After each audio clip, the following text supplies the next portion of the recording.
Hello there and welcome to Just About Earth, where curiosity gets cozy and science takes the scenic route through the stranger corners of our planet. Tonight, we're heading to a windswept plateau of dark volcanic stone, where an ancient monument rests in the open landscape like a question someone built out of rock and then left behind for thousands of years.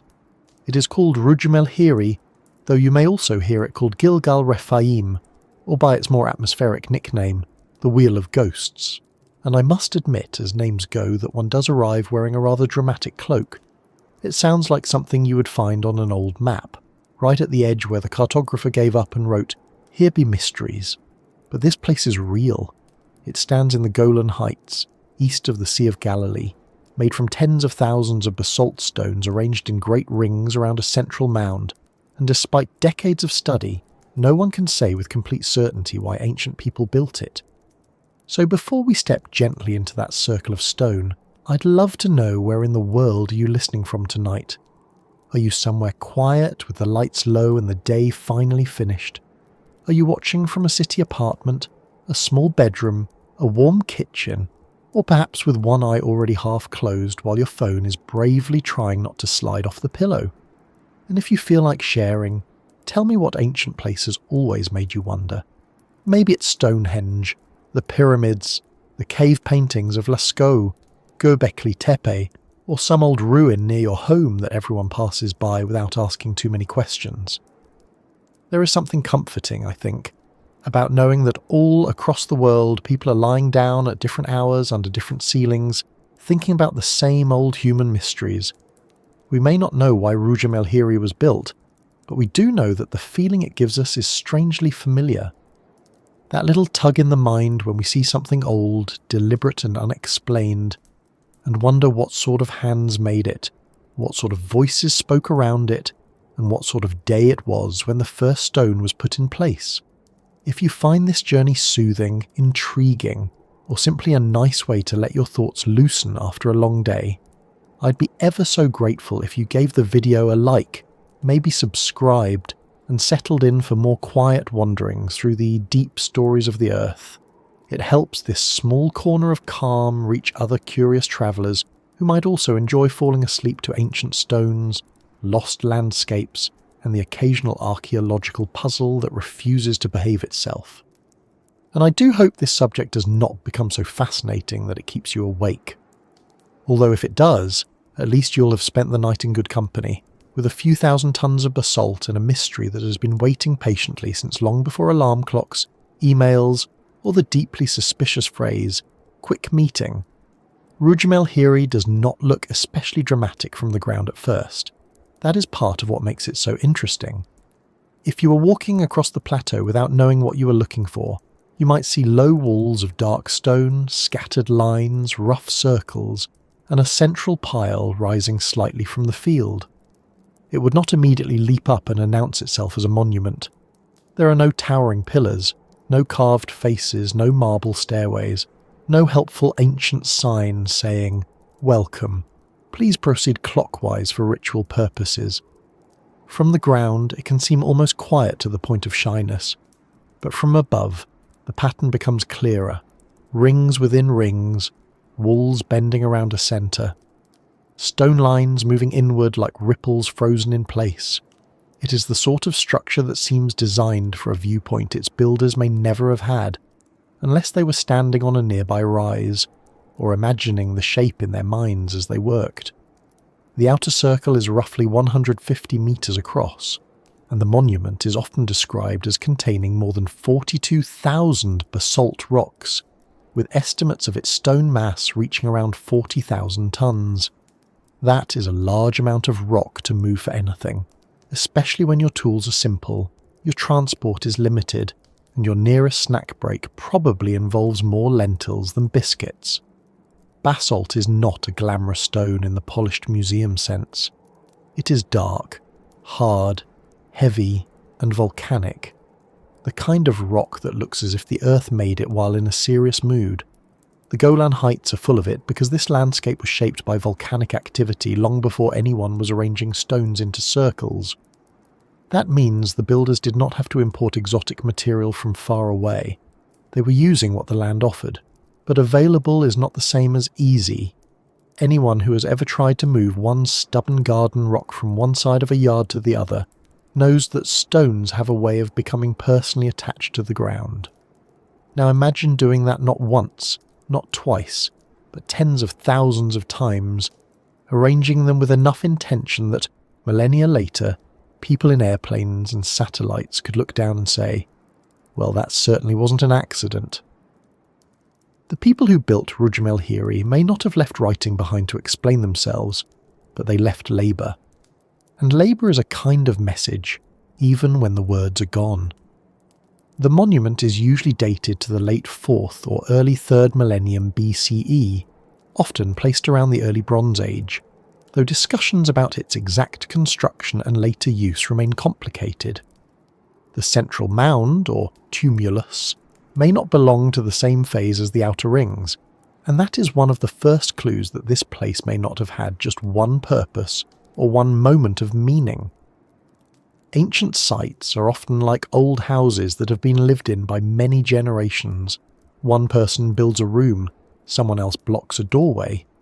Later a wall is repaired, a floor is raised, a grave is added, a tradition changes, and the building quietly becomes a record of many decisions rather than one neat plan.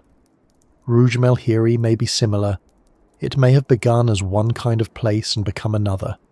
Or perhaps it held several meanings at once, the way a church can be a place of worship, a gathering hall, a burial ground, a landmark, and somewhere a child quietly learns how echoey their footsteps are.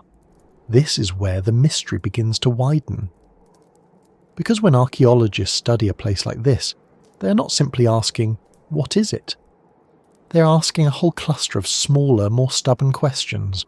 Who built it? How many people were needed? How long did it take? Was it built all at once or in stages? Was it used every day, once a year, only at funerals, only by certain people, or perhaps only during moments of crisis or celebration? Was the central mound the most important part, or did it come later, placed like a final thought in the middle of an older design? Were the rings meant to be walked through? Were they meant to divide space, mark territory, guide movement, frame the sky, honour the dead, bring communities together, or all of these things in ways we can no longer separate? Ancient monuments rarely offer simple answers. They prefer to sit calmly while modern scholars circle them with notebooks, instruments, and increasingly cautious theories. For a long time, one of the most popular ideas about Rujm el-Hiri was that it may have functioned as some kind of astronomical site. The thought is understandable. People across the ancient world watched the sky carefully, not because they had nothing better to do, but because the sky was useful. The movement of the sun could help mark seasons. The moon could help structure months. Certain stars could announce changes in weather, migration, planting, or ritual timing. In a world without printed calendars, weather apps, or that one person in every family who reminds everyone about daylight saving time, the heavens were not decoration. They were information. And when you find a large circular stone monument with entrances and alignments, it is very tempting to wonder whether its builders were creating a calendar in stone. Some earlier interpretations suggested connections with solstices or celestial events. But more recent research has challenged this idea, arguing that geodynamic movement and rotation of the region over thousands of years mean the site's current orientation may not reflect the direction it had when it was built, making older astronomical claims much less secure. That does not make Rujm el-Hiri less interesting. If anything, it makes it better. There is a certain satisfaction when a mystery becomes slightly untidier, because real history is usually untidy. It would be convenient if the monument were simply an observatory, a tomb, a temple, or a meeting place, and we could put it neatly on the shelf with a tidy label. But the past is not always considerate enough to file itself properly. The fact that one explanation may not work does not leave us with nothing. It leaves us with a more honest question. If not that, then what? If the stones were not built mainly to mark the heavens, then perhaps their meaning was more social, more ritual, more political, more local or more practical than we first imagined. Perhaps the circles mattered because they gathered people into a shared space. Perhaps the central mound mattered because it held memory. Perhaps the monument was a landmark in a landscape of herders, burial places, routes, and seasonal movement. Perhaps it was meant to be seen from a distance, or approached in a particular way, or remembered through stories that were never written down because, at the time, they did not need to be. Everyone who mattered already knew them. And that is one of the hardest things about studying people who lived before written records in a particular region. They may have understood their world with great richness, but much of that understanding was carried in speech, gesture, habit, ceremony, and memory. Those things can vanish without leaving tidy evidence. A stone wall remains, a potsherd remains, a burial chamber remains, but the spoken explanation, the joke someone made while carrying the stone, the reason one entrance mattered more than another, the name of the person remembered there, the song sung while people gathered, those are much more fragile. Archaeology is often the art of listening to what survives while knowing how much has gone quiet. It can tell us a surprising amount, but it also teaches a kind of humility. We are not always looking at the full picture. Sometimes we are looking at the frame, a few surviving corners, and a shadow on the wall. Rujm el-Hiri sits in a wider landscape filled with other ancient remains, including dolmens, cairns, walls, and enclosures. That matters because monuments do not exist in isolation, even when they look lonely to us now. A place that appears empty today may once have been part of a busy seasonal world. People moving animals, people marking land, people burying their dead, people gathering at certain times of year, people arguing, trading, feasting, repairing walls, looking for water, watching weather, and doing all the small practical things that rarely make it into grand historical narratives, but make up most of human life. Recent studies using remote sensing have also suggested that Rujm el-Hiri may not be as unique in the region as once thought, with researchers identifying dozens of other circular stone structures in the wider basalt landscape. That does not make the Wheel of Ghosts ordinary, but it does suggest it may belong to a broader architectural tradition rather than being a single strange outburst of ancient creativity. There is something especially intriguing about that. A lone mystery is one thing, a family of mysteries is another. If there are other circles, other enclosures, other stone arrangements spread across the region, then we may be looking not at one monument with one secret, but at a whole way of shaping landscape that we're only beginning to understand. Imagine finding a single old key in a field. Interesting, certainly. But then imagine finding 28 more keys nearby, all different sizes, all worn in similar ways, and no doors in sight. At that point, the question changes. You're no longer asking only what this one key opened. You're asking what sort of world needed so many keys. Rujm el-Hiri may be the largest, most famous, most visually striking member of a broader pattern. And if that is true, then its meaning may not be hidden only in its centre, but in its relationship to everything around it. Still, the central mound draws attention. It is difficult not to look toward the middle of a circle. Our eyes are trained for it. The centre feels important even before we know why. At Rujm el-Hiri, the middle contains a cairn or tumulus with a small chamber, and this has encouraged interpretations connected with burial or mortuary ritual. Yet even here, the evidence does not make things simple. Human remains have not offered the kind of clear answer one might hope for, and the central feature may have been added after the surrounding rings. If the mound was a tomb, was it the reason for the monument, or did it reuse an already meaningful place?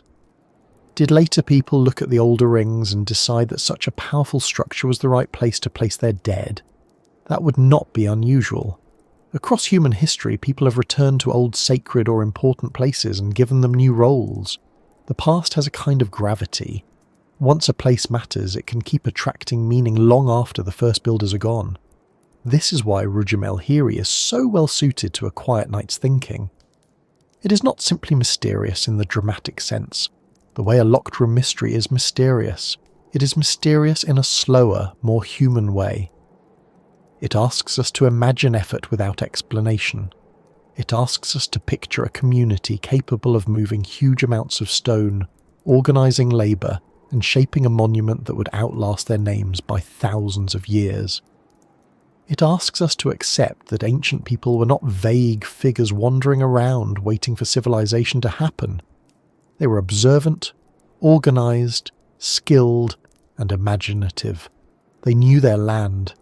They had social systems, beliefs, obligations, and memories. They looked at the same sun, the same moon, the same dark basalt ground, and they made decisions we can still see but not fully translate. That is a different kind of intelligence from ours, only in its tools, not in its depth. It is easy, when speaking about ancient monuments, to slip into the language of lost secrets and impossible engineering, as if the people of the past must have needed some outside help every time they stack stones in an impressive way.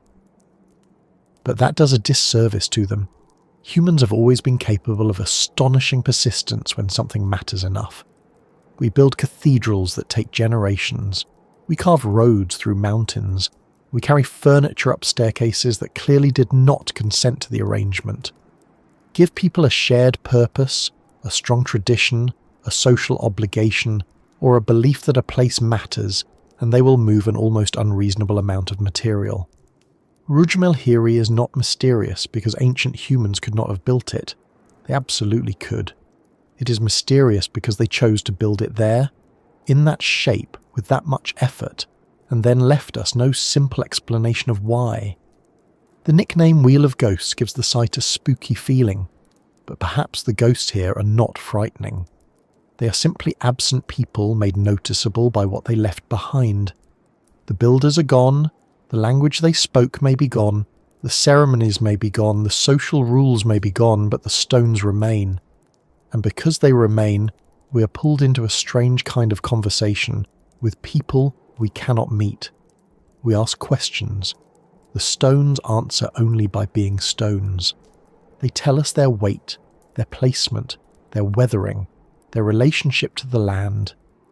They do not tell us what someone whispered at the centre, or whether children were allowed inside, or whether people approached with excitement, grief, fear, boredom, or that very specific tiredness that comes from carrying basalt in the afternoon sun. Archaeologists can measure, map, compare, date, and model. They can narrow possibilities. They can challenge old assumptions and open new ones. But some part of the human story remains just beyond reach, which is probably why we keep leaning closer. So tonight, we're not going to rush toward a single grand answer. That would be unfair to the site and, frankly, a bit optimistic. Instead, we're going to walk slowly around the mystery. We will look at the landscape where Rujm el-Hiri stands, the people who may have built it, the enormous labour hidden in its low, dark walls, the central chamber, the old astronomical theories, the newer research that complicates them, and the wider world of stone circles, dolmens, herding communities, and ancient memory around it. Along the way, we may not solve the mystery, but we may come to understand why the question matters. Because sometimes the value of an ancient place is not only in what it reveals, sometimes it is in the careful attention it asks of us, and perhaps that is a good place to begin. Not with a dramatic discovery, not with a lightning strike of certainty, but with a quiet view from above, a broad plateau, dark stones, rings within rings, a centre that may have held the dead, or memory, or ceremony, or something we have not yet learned how to name. The wind moves over the Golan Heights as it has done for centuries. The basalt warms under the sun and cools under the stars. From ground level, the monument waits patiently, low and rough and easily underestimated. From the sky, the pattern appears, and the question opens again, as steady and stubborn as the stones themselves, drawing us toward the first problem any ancient builder had to solve. Why gather so many rocks in one place, and what kind of world would make such a task worth doing? before we get too close to the stones themselves, it helps to step back and notice where they are. Rujm el-Hiri does not sit in a crowded valley, tucked between city walls or beside a grand river where ancient builders might have left us temples, markets, and carved inscriptions. It lies on the Golan Heights, on a broad basalt plateau east of the Sea of Galilee, in a landscape that can feel open, exposed, and very old. The ground there is dark with volcanic rock. The horizon can seem wide enough to make a person feel slightly smaller than usual, which is not necessarily a bad thing when one is preparing for sleep. Some places ask you to look up at towers. This place asks you to look down at stones, then outward across land, and then inward at the question of why anyone would arrange so much rock into rings in the first place. The site itself consists of a central cairn surrounded by several concentric ring walls of basalt, with the overall diameter exceeding 150 metres, making it one of the largest protohistoric stone circles known in the region. The Golan Heights are not a soft landscape in the way of rolling green fields or sandy beaches. They are built from harder things. Basalt lies everywhere, the cooled memory of old volcanic activity, broken into stones that are rough, heavy, and often dark grey to black. It is the sort of terrain where the ground itself seems to have kept a little of the Earth's ancient seriousness. In spring, grasses and flowers may soften the view, and seasonal water can gather in low places, but the stone remains the dominant character. To modern visitors, that makes Rujm el-Hiri both easier and harder to see. Easier because its builders use the same basalt that covers the surrounding ground, so the monument belongs naturally to the land. Harder because from nearby, one dark stone wall can blend into another, and the whole structure may look at first like a scatter of agricultural walls, ruined pens, or simple heaps left behind by time. It does not shout for attention from ground level. It waits until you understand how to look. That is one of the curious things about Rujm el-Hiri. From the air it is striking. From above the rings become visible, and the monument reads almost like a huge stone diagram laid onto the plateau. The central mound sits inside the circles. The surrounding walls curve around it. Radial walls connect sections of the design at irregular intervals. Two entrances interrupt the rings, one to the northeast and one to the southeast. In an aerial photograph, the place has a clear human logic. It is too organised to be natural, too large to be casual, and too strange to be quickly explained. But ancient people did not have drones, satellite imagery, or a convenient button labelled top-down view. So the pattern raises a simple but important question. Was it meant to be seen as a whole, or was its meaning found by walking through it, approaching it, using it, gathering inside it, or recognising it from memory rather than sight? Walking toward it would have been a different experience from seeing it in a photograph. There would be no sudden overhead revelation, no perfect circle appearing all at once. Instead, the monument would emerge gradually. A low rise, a stretch of wall, a curve that keeps bending when you expect it to stop. Another wall beyond it, then another. The central cairn rising ahead. Not enormous like a pyramid, but noticeable enough to pull the eye. The outer wall alone is large enough that a person standing beside it would not necessarily grasp its whole shape. It is a little like standing beside the edge of a giant clock face without being able to see the hands. You know something deliberate is there, but your body has to move through space before your mind can assemble the plan. That may have been part of the experience. Some monuments are designed less for a single view and more for a slow encounter, step by step, as if the builders understood that mystery works better when it does not arrive all at once. The plateau around Rujm el-Hiri also matters, because the monument was not built in a blank place. It was part of a wider human landscape, even if that landscape looks sparse today.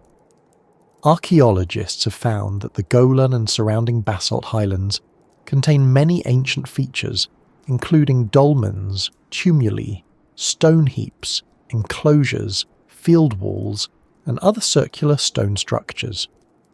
Recent research using high-resolution satellite imagery and remote sensing has identified more than 30 previously undocumented large circular stone structures within about 25 kilometres of Rujm el-Hiri, suggesting that it may be the most elaborate example of a broader regional tradition rather than a completely isolated wonder. This does not make the site less mysterious, it makes the mystery larger. A single strange monument asks why one community built it. A whole pattern of related structures asks what kind of world made these forms meaningful across a landscape. That landscape was probably used by people whose lives followed animals, seasons, water, and local routes. Scholars have discussed whether Rujm el-Hiri should be connected with nomadic or semi-nomadic pastoralists, with more settled agricultural communities nearby, or with some mixture of groups whose movements and identities changed over time. The problem is that ancient landscapes rarely match the neat categories we prefer. A person might herd animals for part of the year and farm in another season. A family might live near a settlement but travel to grazing land. A group might gather at a monument occasionally without living beside it permanently. Modern labels such as settled and nomadic can be useful, but they can also behave like boxes that are slightly too small for real lives. The people who knew this plateau may have moved through it with a practical knowledge that left few written traces, but many stone ones. Imagine the site before the rings were ancient. The plateau is not empty. There are people who know where water gathers after rain, where the grazing is better, where the ground becomes difficult, and where older graves or markers already stand. They know the winds. They know which paths are easy for animals and which are better avoided unless everyone is feeling unusually patient. They know the local stone not as an archaeological material, but as something underfoot every day. To us, basalt may sound like a geological term. To them, it may simply have been the ground, the wall, the weight, the tool, the obstacle, and the building material. They did not need to import the stone from far away. The stone was already there, all around them, waiting in the most inconvenient possible form, which is to say, heavy. Because the stones are local, it is tempting to think the building was straightforward. After all, if the rocks are right there, surely one only needs to pick them up and arrange them nicely. This is the kind of thought usually had by people who are not currently moving rocks. Basalt is dense. It does not politely hop into place. Even when a stone is small enough for one person to carry, repeated carrying becomes exhausting. Larger stones require coordination, tools, time, and probably a fair amount of communal encouragement, some of it perhaps polite, some of it perhaps less suitable for a gentle sleep narration. The estimated mass of stone at Rujm el-Hiri has often been placed around 40,000 tons, and even if we treat such numbers with caution, the basic point is clear. This was not a casual weekend project. The monument required planning, repeated labour, and a reason strong enough to make people return to the work again and again. The loneliness of the site today can mislead us. We see open land, low walls and silence, and we may imagine a lonely monument built by a small group in isolation. But large projects usually create social worlds around them. People have to decide where stones will be taken from. Someone has to know the plan, or at least enough of it to keep the rings from wandering off into a shape best described as ambitious but confused. People have to carry, stack, repair, direct, feed, rest, and perhaps argue. Someone may have been responsible for measuring distances. Someone else may have remembered where the entrance should be. Children may have watched from nearby, learning not only how stones are moved, but what kind of place this was supposed to become. The monument may now feel lonely because its builders are gone, but during construction, it may have been full of voices. The openness of the Golan Plateau also means that Rujm el-Hiri would have existed in relation to visibility. Not visibility from above necessarily, but visibility across the land. A low stone circle does not dominate the horizon like a tower, but in a basalt landscape, a large built form can still become a reference point. Herders, travellers, or neighbouring groups might have known it as a place to meet, a place to avoid, a place to remember, a place tied to burial, ceremony, ownership, seasonal gathering, or social identity. we should be careful not to decide too quickly. A monument can be many things at once. A modern town square can be a meeting place, a market, a protest site, a shortcut, a tourist attraction, and the place where someone once dropped an ice cream and still feels slightly betrayed by gravity. Ancient places also gathered layers of meaning. Rujm el-Hiri may have had a practical role, a ritual role, a social role, and a memory role all at the same time.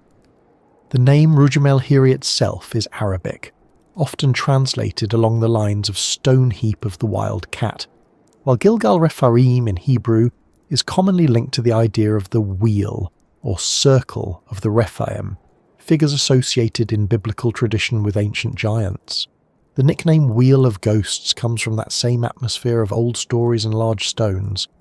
Names can shape how we imagine a place, sometimes before we have looked closely at it. Call a site a stone circle, and it sounds archaeological. Call it a wheel of ghosts, and suddenly the wind seems to know something. But the builders did not use these modern names. Whatever they called the place, if they had a name for it, is lost. That is worth remembering. The words we use now are later labels placed on an older reality. They help us talk about the site, but they can also make it feel more familiar than it really is. Its rediscovery for modern research also came through looking from above. Rujm el-Hiri was first recognised in 1968 when Yitzhak Yigal examined military aerial photographs, a detail that feels almost fitting for a monument whose shape is most obvious from the sky. For centuries before that, local people may have known the stone simply as part of the landscape, a place with a name, a ruin, a feature among many features. Then aerial photography turned the familiar ground into a puzzle. This happens often in archaeology. A landscape seen from ordinary human height can seem scattered and irregular, but from above, lines connect. Patterns emerge. Old roads, field systems, enclosures and buried walls reveal themselves through shadows, soil marks, crop marks, and subtle differences that no one notices while walking to lunch. The air gives distance, and distance gives shape. There is a small irony in that. The people who built Rujm el-Hiri may have understood it through use, movement, memory, and local knowledge.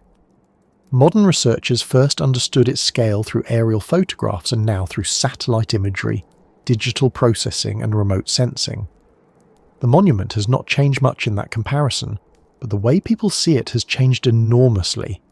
One group knew it by living around it. Another studies it by hovering above it through machines. Both views matter. Ground-level experience tells us what it might feel like to approach the walls, to notice their height, to walk between them, to feel the central mound drawing nearer. The aerial view tells us about the plan, the rings, the wider distribution of nearby structures, and the possibility that Rujm el-Hiri belongs to a broader tradition of circular basalt architecture. A full understanding needs both feet on the ground and eyes in the sky, which is a slightly awkward arrangement for humans but excellent for archaeology. The physical structure itself is not a perfect neat target, despite how simplified drawings sometimes make it appear. Some of the rings are more complete than others. Some walls are thicker. Radial walls connect the circles in ways that are not perfectly symmetrical. Parts are disturbed, collapsed, reused, or altered. The central cairn rises inside the rings, but it may not belong to the first phase of construction. This matters because when people see an ancient monument, they often assume it was designed, built, and finished as one complete idea, like ordering furniture from a catalogue, though hopefully with fewer missing screws. But many ancient sites are more like long conversations.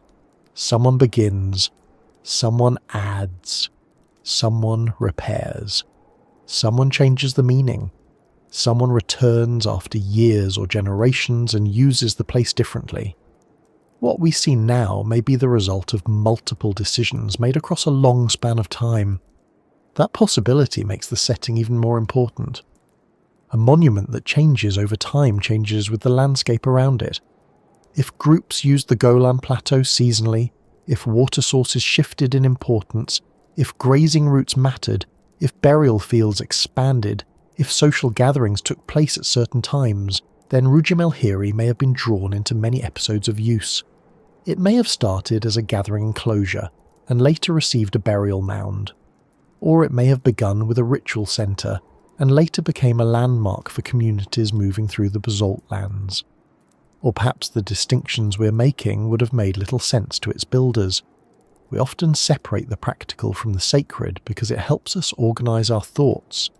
Ancient people may not have divided them so sharply.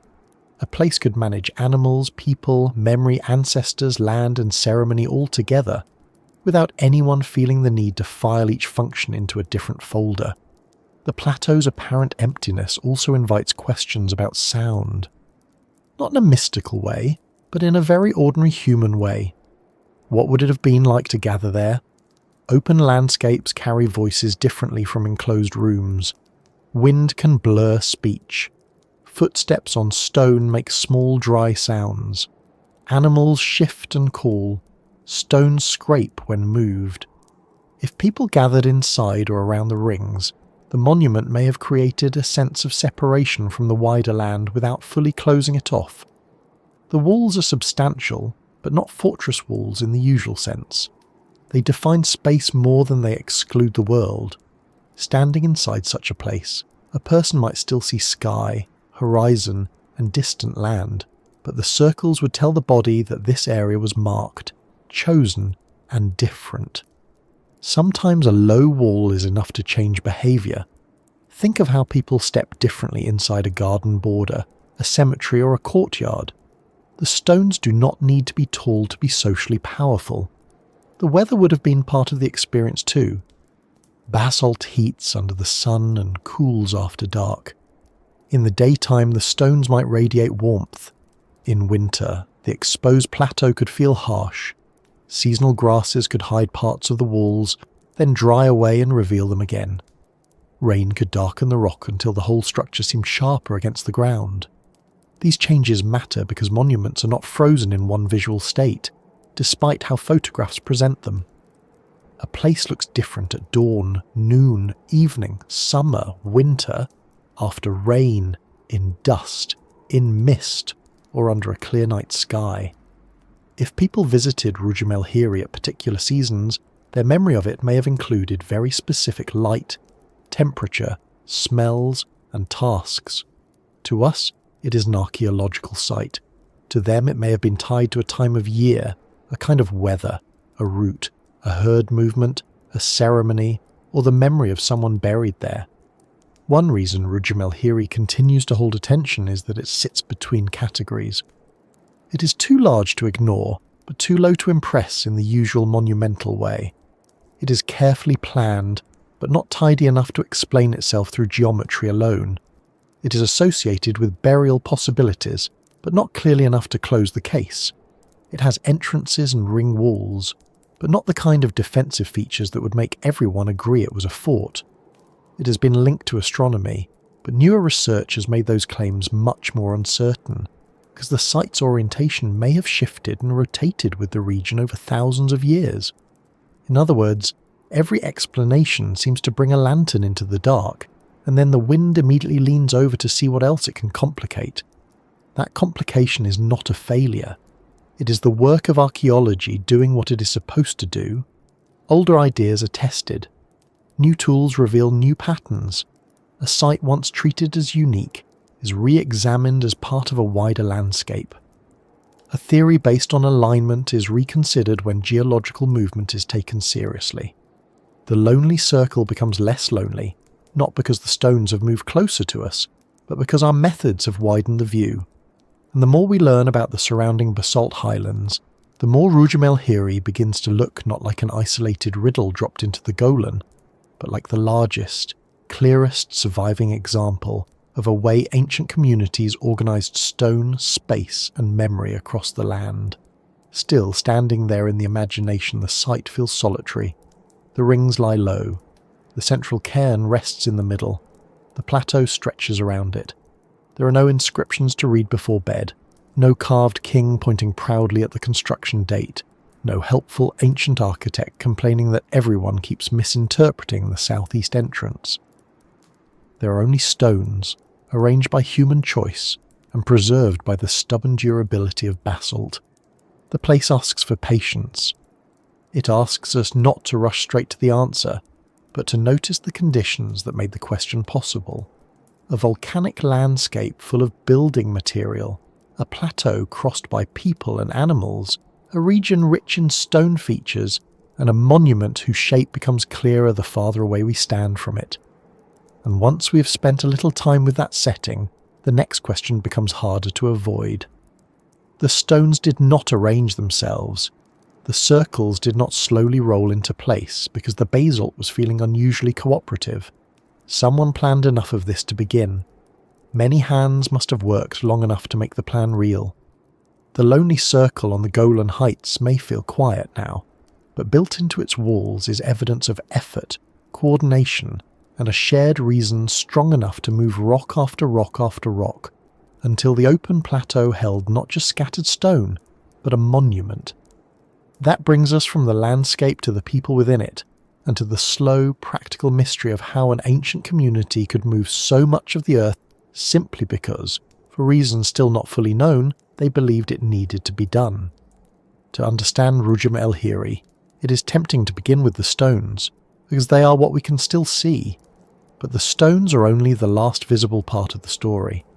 Before there were rings, walls, entrances, and a central cairn, there were people bending down, choosing rocks, lifting them, dragging them, stacking them, and returning the next day to do it again. There were hands on basalt. There were sore backs. There were instructions shouted across the open ground, meals prepared nearby, animals wandering where they were not supposed to wander, and someone, somewhere, deciding that this exhausting work was worth continuing. The monument may look silent now, but it was not built in silence. It was built by a community, and perhaps by more than one community, over enough time for the work itself to become part of life. The builders of Rujm el-Hiri did not leave us a list of names, which is rude but fairly common for the 3rd millennium BCE. They left no carved dedication, no royal inscription, no helpful foreman's tablet reading. Today we finished the second ring and everyone complained about lunch. What we have instead is the structure itself, its size, its layout, its location, and its relationship to the surrounding landscape. Archaeologists usually place the main construction of the monument somewhere in the late 4th or early 3rd millennium BCE, broadly within the early Bronze Age, though the dating and the sequence of use remain debated. The site consists of tens of thousands of basalt stones arranged in large concentric rings with radial walls and a central tumulus, and some estimates suggest that the total mass of stone may be around 37,500 to 40,000 tons. One estimate by archaeologist Michael Frickman suggested that building the monument may have required more than 25,000 working days, which is a wonderfully calm academic way of saying that a lot of people had to move a lot of very stubborn rocks. That number, 25,000 working days, is worth slowing down for. It does not necessarily mean 25,000 calendar days, of course. If one person did the whole job alone, then yes, the project would have become a lifelong argument between one human being and the entire basalt plateau. But ancient communities worked together. If 100 people participated, the labour could be divided across seasons, groups and tasks. If fewer worked at a time, the project could have stretched over years. If more people gathered for short periods, it may have been built in bursts during special seasons, when families or herding groups came together. We should not picture the monument only as a construction site in the modern sense, with everyone clocking in at sunrise and clocking out at the end of the day, though one imagines the rocks would have appreciated a proper schedule. It may have been a social event, a ritual obligation, a seasonal gathering, or a long communal act that blended work with ceremony, memory and identity. The people who built it were not living in a simple or empty world. The southern Levant during the late Chalcolithic and early Bronze Age was a region of changing settlement, growing social complexity, farming, herding, trade, and local traditions that varied from place to place. Some communities lived in villages or towns. Others moved with herds through seasonal landscapes. Many probably did both in different ways. The Golan Heights, with its basalt fields, grazing potential, water sources and wide views, would have been part of this larger human world. It is easy for us to separate ancient people into neat categories. Farmers here, herders there, town dwellers over there, ritual specialists somewhere else looking mysterious near a fire. But daily life rarely respects neat categories. A family might grow crops, keep animals, travel seasonally, visit relatives in other places, take part in communal ceremonies, and help maintain burial sites or monuments. One person can be a herder, builder, parent, trader, storyteller, and reluctant rock mover all before dinner. The builders would have known the plateau in a way that modern visitors do not. To us, the site may appear as an archaeological destination, reached by map, road, article, or video. To them, it was part of a lived landscape. They would have known the best routes across the ground, where water gathered after rain, where animals could graze, which areas became muddy, which slopes were tiring, and where older stone features stood. The Golan Heights are filled with other ancient remains, including dolmens, tumuli, cairns, enclosures, and field systems. Recent remote sensing work has identified dozens of large circular stone structures within about 25 kilometres of Rujm el-Hiri, which suggests that the Great Wheel may have belonged to a broader regional pattern of stone construction rather than existing as a single isolated monument. That wider pattern changes how we imagine the people behind it. If Rujm el-Hiri were the only circular stone structure in the region, we might be tempted to picture one unusual group with one unusual idea. But if the surrounding landscape contains many related forms, then we may be looking at a tradition. Not necessarily a single culture with identical beliefs everywhere, but a shared architectural language. The builders may have understood circular walls, central mounds, and radial divisions as meaningful forms, just as later societies understood temples, courtyards, towers, or burial mounds. The exact meaning may have changed from place to place, but the form itself belonged to a world of familiar choices. Imagine a person from that time walking across the plateau and recognizing these circles not as strange ruins, but as known kinds of places. They might not have needed an explanation because the meaning was obvious to them. We are the ones arriving late, staring at the ground and asking the ancient equivalent of, "Sorry, what is everyone doing here?" The work itself would have begun long before the first wall looked like much. Someone had to select the location. That decision may have depended on visibility, nearby routes, older traditions, land ownership, burial customs, water, grazing, or some combination we cannot neatly recover. Then came the practical business of making a plan. Even if the monument was built in stages, the larger rings required a sense of shape and distance. The builders did not create a perfect modern geometric diagram, but they did create a large coherent structure. That means people were capable of organising space at scale. They understood how to mark a centre, how to extend a circular wall, how to keep a curve moving across uneven ground, and how to create entrances.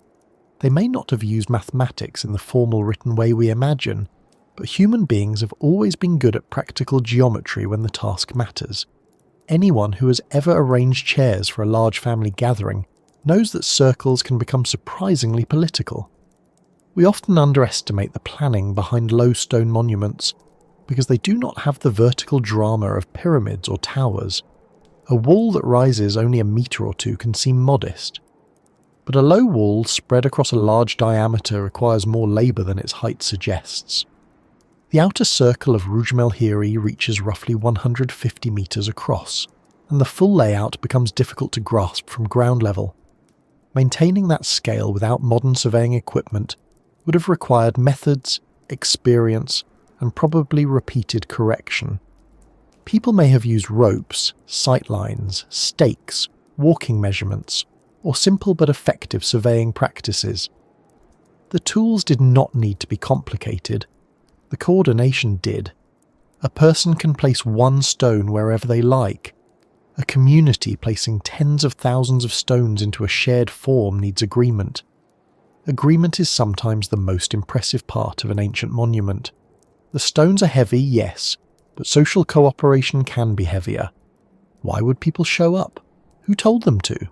Was there a leader, a council, a ritual specialist, a family group, or a seasonal gathering that made labour expected?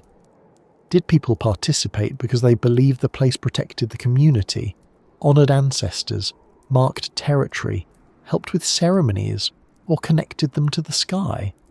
Did some come willingly, and others less willingly, perhaps with the timeless expression of someone who's been told that moving basalt will build character? Archaeology can show labour, but it struggles to show motivation. Still, the scale tells us something important. Rujm el-Hiri was not the work of a bored individual. It required enough social structure for people to coordinate effort beyond immediate survival. That point matters because ancient people are sometimes imagined as living only from day to day, concerned with food, shelter, and danger. Of course those things mattered. They still do. But people have never lived by bread alone, even when bread was difficult to make.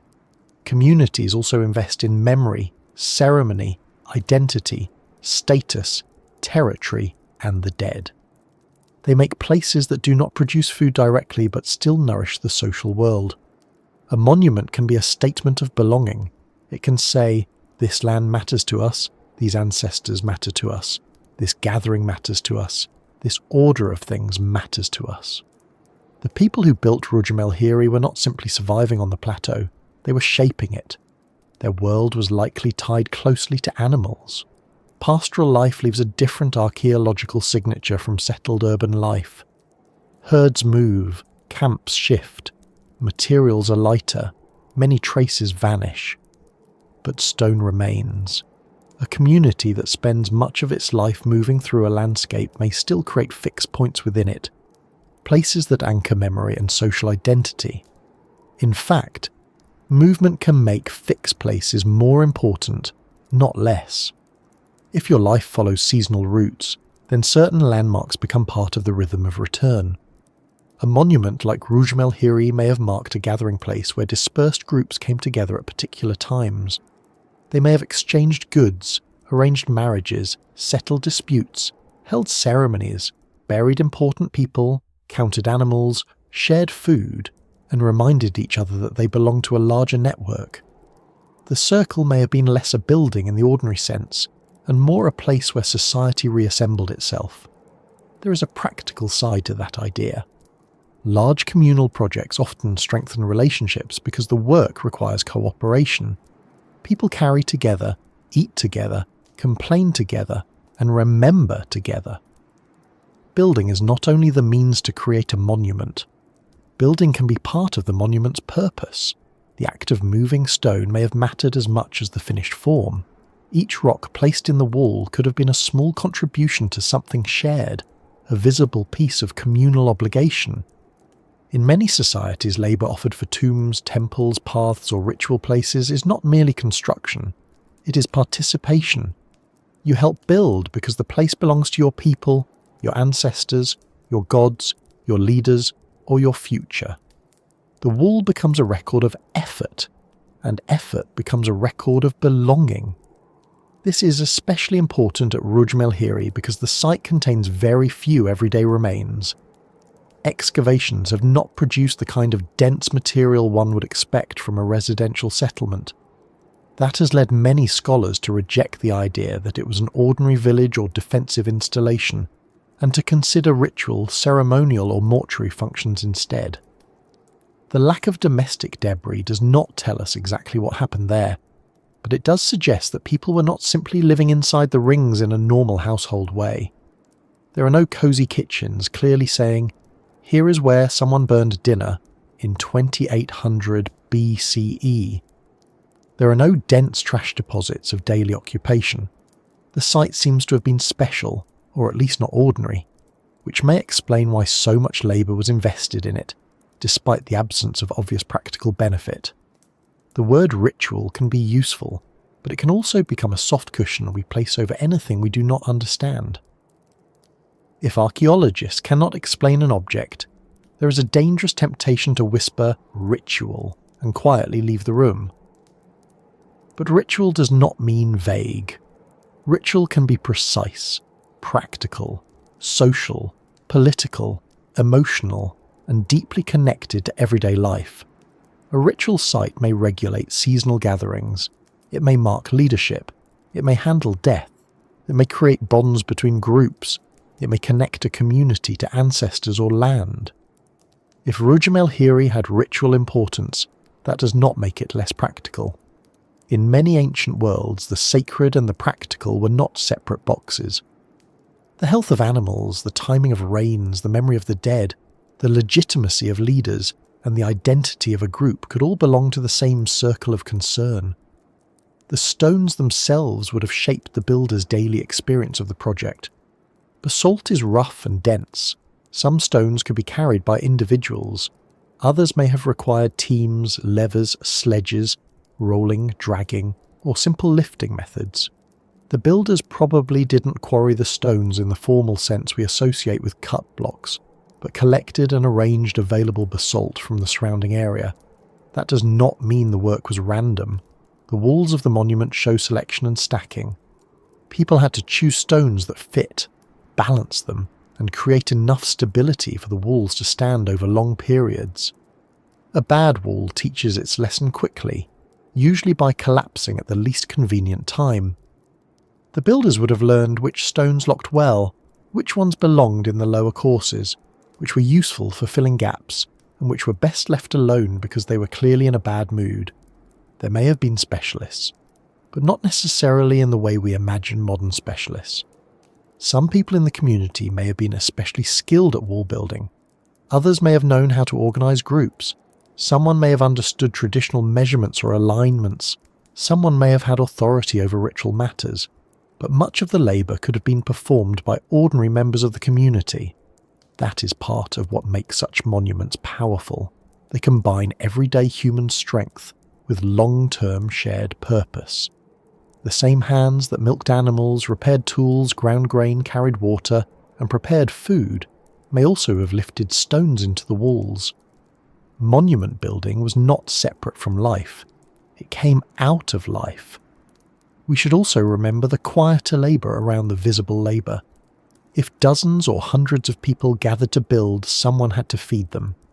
Food had to be brought, prepared, shared, and cleaned up. Children had to be watched.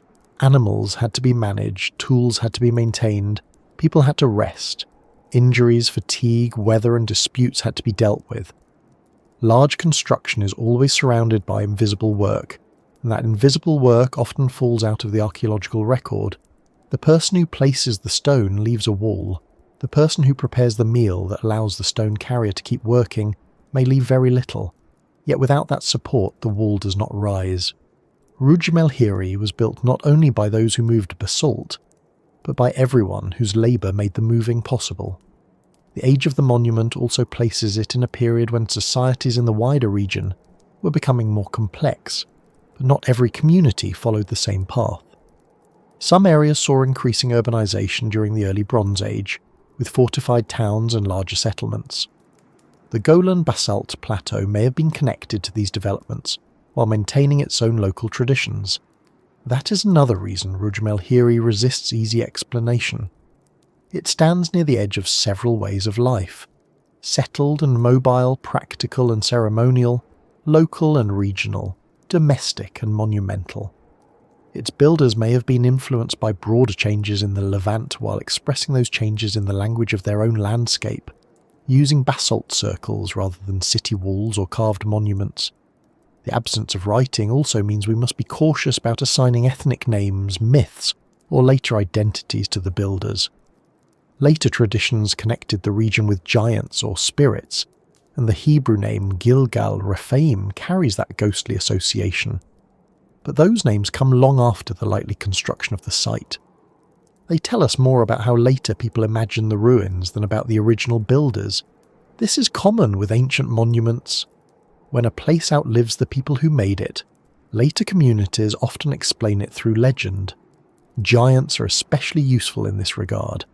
If you find stones too large or too strange to explain, Giants are always available, standing just off stage, apparently with excellent upper body strength. But the real builders were humans. That is more impressive, not less. Human builders mean human motives, and human motives are rarely single. It may be that Rujm el-Hiri was built to honour the dead. It may be that it helped organise gatherings. It may have marked territory or social power. It may have had cosmological meaning, even if specific astronomical alignments are now debated or challenged. It may have done several of these things at once. A person does not need a monument to have only one purpose, any more than a family home has only one purpose. We cook, sleep, argue, celebrate, remember and misplace keys in the same building. Ancient monuments also held multiple activities, especially across time. Picture a gathering on the plateau while the monument is still under construction. People arrive from different directions, some with animals, some with loads, some with news. The rings are incomplete. A section of wall rises here, another there. Stones are stacked in piles waiting to be placed. Someone older explains where the line should continue. Younger people carry smaller stones, perhaps proud to be included, perhaps mostly interested in when food will be ready. The day is bright. The wind is steady. The work is tiring, but it is not meaningless. Everyone present knows, in a way we no longer can, why this place matters. There may be songs, instructions, jokes, arguments, silence, ceremony, or all of these depending on the hour. By evening, only a small amount has changed. A few more meters of wall. A few more stones locked into place. Not enough to impress a modern person expecting instant results, but enough for a community building across time. Then picture the same place generations later. The original workers are gone. Their children or grandchildren see the walls not as a project but as inheritance. Perhaps repairs are made. Perhaps new features are added. Perhaps the central mound becomes more important. Perhaps stories are told about the first builders. As years pass, the monument may become old enough to feel as if it has always been there. That is how human works become landscape. At first, they are effort. Then, they are memory. Then, they are tradition. Eventually, they become mystery, which is what happens when memory lasts longer than explanation. This slow transformation may be one reason Rujm el-Hiri is difficult to interpret. It may not represent one decision made by one group at one time. It may represent many decisions layered onto the same place. The rings could belong to one phase of meaning, the central cairn to another, later use to another. Some researchers have argued that the central burial feature may have been added after the outer circles, while others have suggested closer connections between the mound and the rings. The debate itself reminds us that archaeology is not a simple matter of reading the ground like a book. It is more like reading a damaged book in a language related to one we know, with several pages missing and a goat standing on the glossary. What remains clear is the scale of commitment. Whether the monument was built quickly or slowly by one group or several, for burial, ceremony, gathering, identity or some mixture of these, its construction required people to invest physical effort into a place that endured. That is not a small thing. The builders may not have thought in terms of history the way we do, but they were making something that reached beyond a single day. Even if they did not imagine us looking at it thousands of years later from satellite images and research papers, they likely understood that stone lasts. Basalt is not the material of a temporary gesture. When you arrange it in rings across a plateau, you are making a claim that the place matters for more than the moment. And so the people who moved the mountain one rock at a time remain both anonymous and strangely present.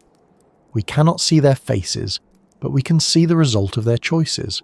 We cannot hear their language, but we can follow the curve of their walls. We do not know whether they were solemn, practical, proud, anxious, hopeful, or simply tired, but we know they came together around a task larger than any one person. That may be the most human part of the whole mystery.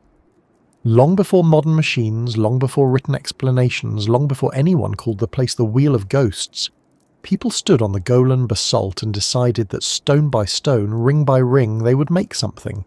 And once that much labour has been gathered into one place, the next question becomes unavoidable. What exactly did all that weight become? Not just in meaning, but in physical form, in walls, passages, measurements, and the sheer mass of basalt arranged into a structure too large to dismiss and too quiet to explain itself. 40,000 tons is the kind of number that behaves badly in the imagination.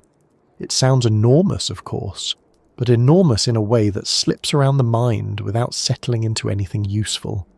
We hear it and think, yes, that is very heavy, and then the thought politely wanders off because most of us do not spend our days weighing ancient monuments. 40,000 tons is not like saying 4 chairs, or 20 sheep, or one very determined suitcase that refuses to fit in the overhead compartment. It is a mountain of effort compressed into a number. It is the combined weight of countless choices, repeated again and again, until loose stones became walls, and walls became rings, and rings became one of the strangest monuments in the basalt landscape of the Golan Heights. Rujm el-Hiri was made from more than 42,000 basalt stones, arranged into concentric circles around a central cairn, with some walls standing over 2 meters high and several meters thick. From a distance, those numbers are impressive. Up close, they become almost personal. Each stone had to be chosen. Each stone had to be moved. Each stone had to be placed somewhere by someone for a reason that has not survived in words. Basalt is a good stone for silence. It does not look delicate. It does not sparkle in a way that begs for admiration. It is dark, dense, volcanic, and practical. The sort of stone that seems to have no interest in making life easier for anyone. It forms when lava cools, and across the Golan Heights, basalt is everywhere, scattered over the plateau as if the earth once broke its old black skin into pieces and left them lying there. To the builders of Rujm el-Hiri, basalt was not exotic material. It was the land itself, broken into usable and unusable shapes. That may have made construction possible, but it did not make it easy. There is a great difference between having stones nearby and persuading them to become architecture. Anyone who has ever tried to move a single garden rock with great confidence and then immediately lost that confidence will understand this on a small personal level. Basalt does not cooperate, it waits. The outer ring of the monument stretches roughly 150 metres across, slightly oval rather than perfectly round, and the walls are not thin outlines traced gently across the ground. They are thick, substantial bands of piled stone. Inside the outer circle are additional rings, some complete, some incomplete, with radial walls joining them in irregular ways. At the centre rises a cairn of smaller stones, about 5 metres high and about 20 metres across. When seen from above, the layout can look almost clear, like a great stone target or wheel pressed onto the plateau. But from the ground, that clarity dissolves. The walls become separate features. A person walking between them might not sense the full design all at once. They would experience the monument as a sequence of turns, openings, barriers, passages, and stone masses. The full plan belongs to distance. The labour belongs to the body. This is one reason the site invites such a quiet question. Why build so much? Not simply why build a circle, or why mark a place, or why pile stones over a burial. If that is what the central cairn eventually became, those are already interesting questions. But Rujm el-Hiri asks something heavier. Why build at this scale? Why take a landscape already full of stone and transform it into a shaped monument, requiring thousands upon thousands of days of work? The site was not a house in the ordinary sense. It does not appear to have been a normal settlement. It was not a fortress in any simple way. It does not stand as a temple with carved figures and written prayers.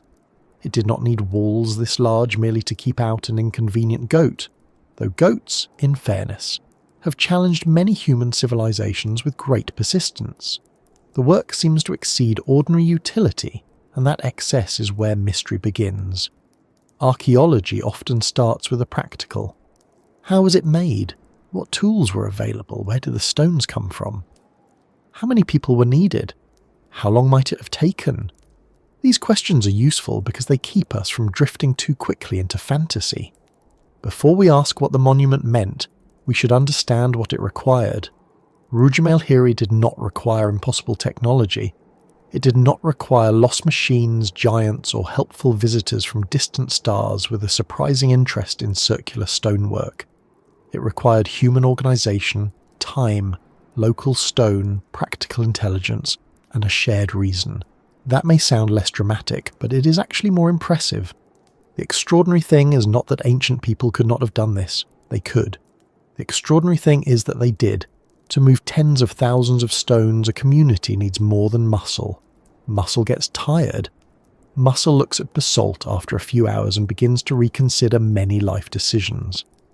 What makes a monument possible is coordination. People need to agree or be persuaded or be obligated to contribute labour.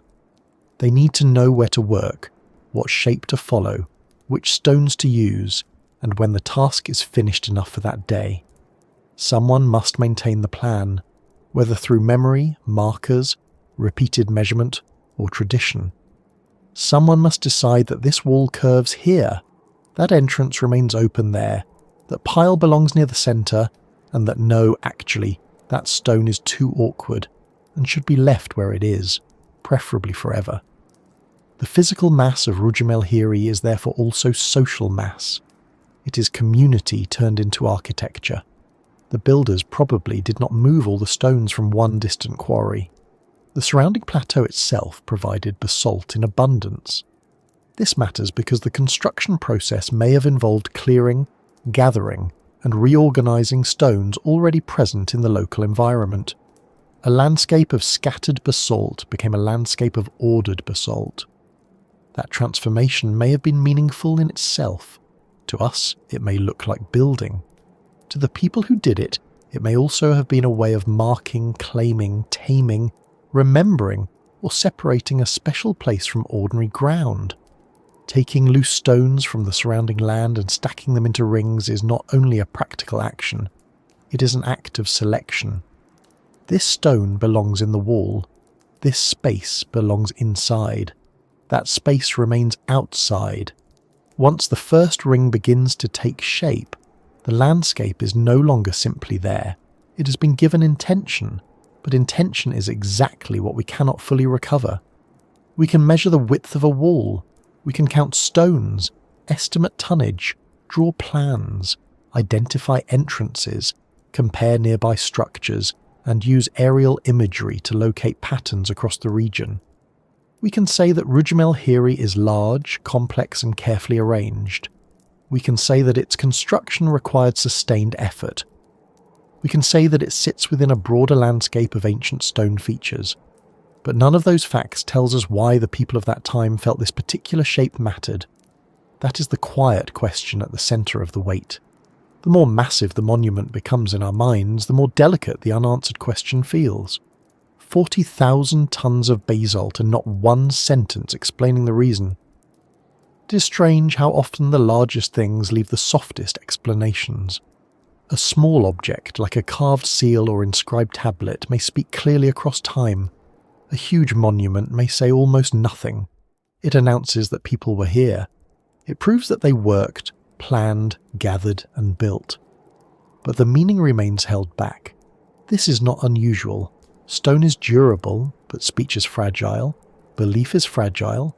Social memory is fragile unless repeated, recorded, or transformed into practices that survive. At Rujm el-Hiri, the stones outlasted the story that made them necessary. That does not mean the story was vague or unimportant. It may have been perfectly clear to everyone who mattered. In fact, it may never have needed to be written down because it was embedded in the life of the community. The problem is not that the builders had no explanation. The problem is that their explanation was carried by people, and people do not last like basalt. The size of the structure also raises questions about time. Not cosmic time or philosophical time, but ordinary human time. Days of work, seasons of work, years perhaps. We do not know whether the monument was built quickly by a large labour force or slowly by smaller groups returning again and again. Both possibilities create different images. In one, there is a major communal effort, perhaps tied to a special event or authority strong enough to bring many people together. In another, there is a long accumulation of labour, where each season adds to the walls until the monument grows almost as a habit of return. The second image is quieter, but no less powerful. Many lasting human works are not made by sudden drama. They are made by repetition. One row of stones, one repair, one extension, one generation continuing what another began. If the construction happened in stages, then the monument may have changed meaning while it grew. A first ring might have defined a special area. A later wall might have refined movement through it. Radial walls might have divided space or guided access. The central cairn might have been built later, possibly transforming an older enclosure into a mortuary place, or adding a burial focus to a site already considered important. Ancient monuments often do not have a single birthday. They have biographies. They begin as something, become something else, gather memories, suffer damage, receive repairs, attract new uses, and eventually confuse archaeologists, which may not have been the original intention but has certainly become part of the legacy. Rujm el-Hiri may be less like a finished building and more like a long conversation in stone. The walls themselves are important because they define movement. A circle is not only a shape seen from above, it is also a boundary felt from within. When you enter a circular enclosure, even a low one, you become aware of being inside a marked space. The world outside is still visible, but it has been separated. The ground underfoot is not just ground anymore, it is interior ground. At Rujm el-Hiri, the multiple rings complicate that experience. You do not simply step from outside to inside. You pass through layers. Each ring creates another threshold. Each opening matters because it controls where movement can happen. This layered design may have guided people toward the centre, or kept certain areas restricted, or structured activities in ways we can only partly imagine. It could have created a sense of approach, not unlike moving through courtyards, gates or rooms, even though the monument was open to the sky. That open sky has led many people to think about astronomy, and for good reason. Large ancient stone circles often tempt us toward the heavens. The sun rises and sets with steady seasonal patterns. The moon changes shape and position. Stars return at particular times of year.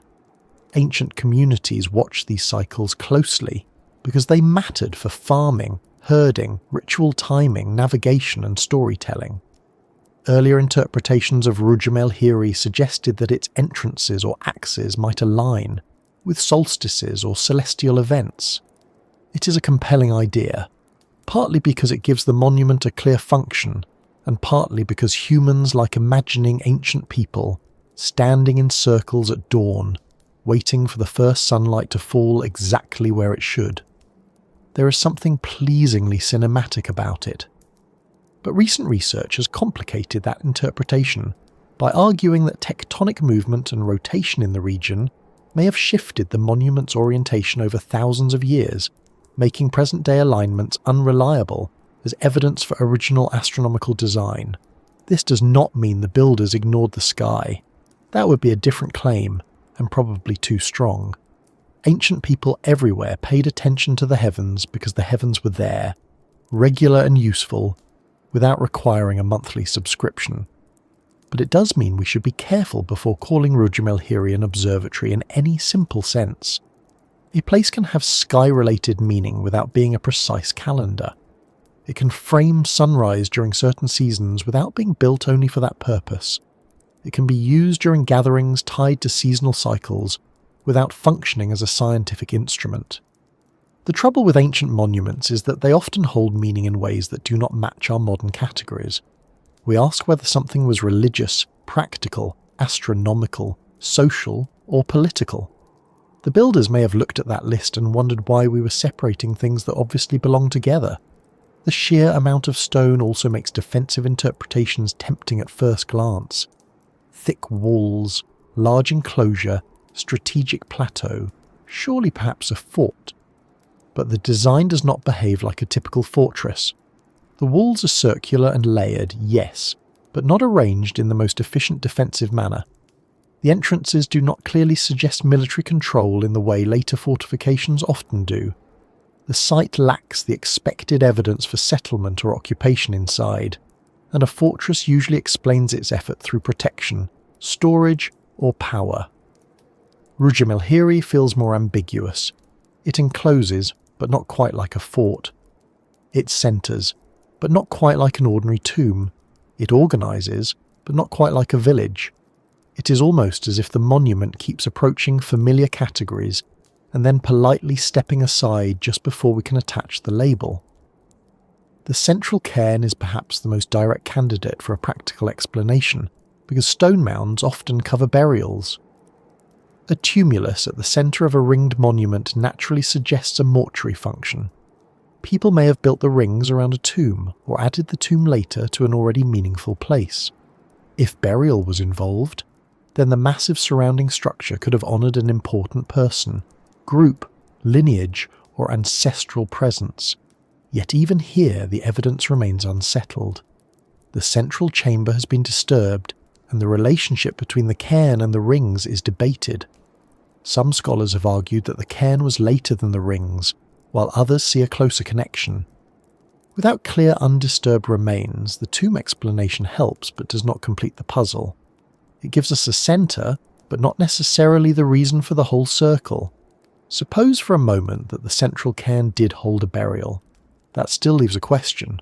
Why surround it with such large rings? Many ancient graves are marked by mounds. Many are important, but Rujm el-Hiri is not simply a mound. It is a whole architectural system around a mound. If it honoured the dead, then the dead were being placed within a carefully structured space. The rings may have separated the living from the dead, or guided ritual movement, or represented social divisions, cosmological ideas, or ancestral territories. Perhaps people entered at certain times to perform ceremonies. Perhaps only some were allowed near the centre. Perhaps the rings were never meant for ordinary access at all, but for creating a visible boundary around a powerful place. The burial idea opens the door, but the rooms beyond it remain dim. Another possibility is that the structure functioned as a gathering place. The Golan Plateau could have brought together groups moving seasonally with animals or travelling through the region. A large circular monument might have served as a central place for meetings, ceremonies, exchange, dispute settlement, marriage arrangements, feasts, or shared rites. In that sense, the massive stone would not be wasted effort. It would create a durable stage for social life. The monument would say, "This is where we gather. This is where the scattered become one group again." The effort of building it would itself strengthen those bonds. Every stone would be a piece of proof that the community could act together. That may not sound as dramatic as a hidden astronomical code, but socially it is profound. Humans build places to become a people in them. There is also the possibility of territorial marking.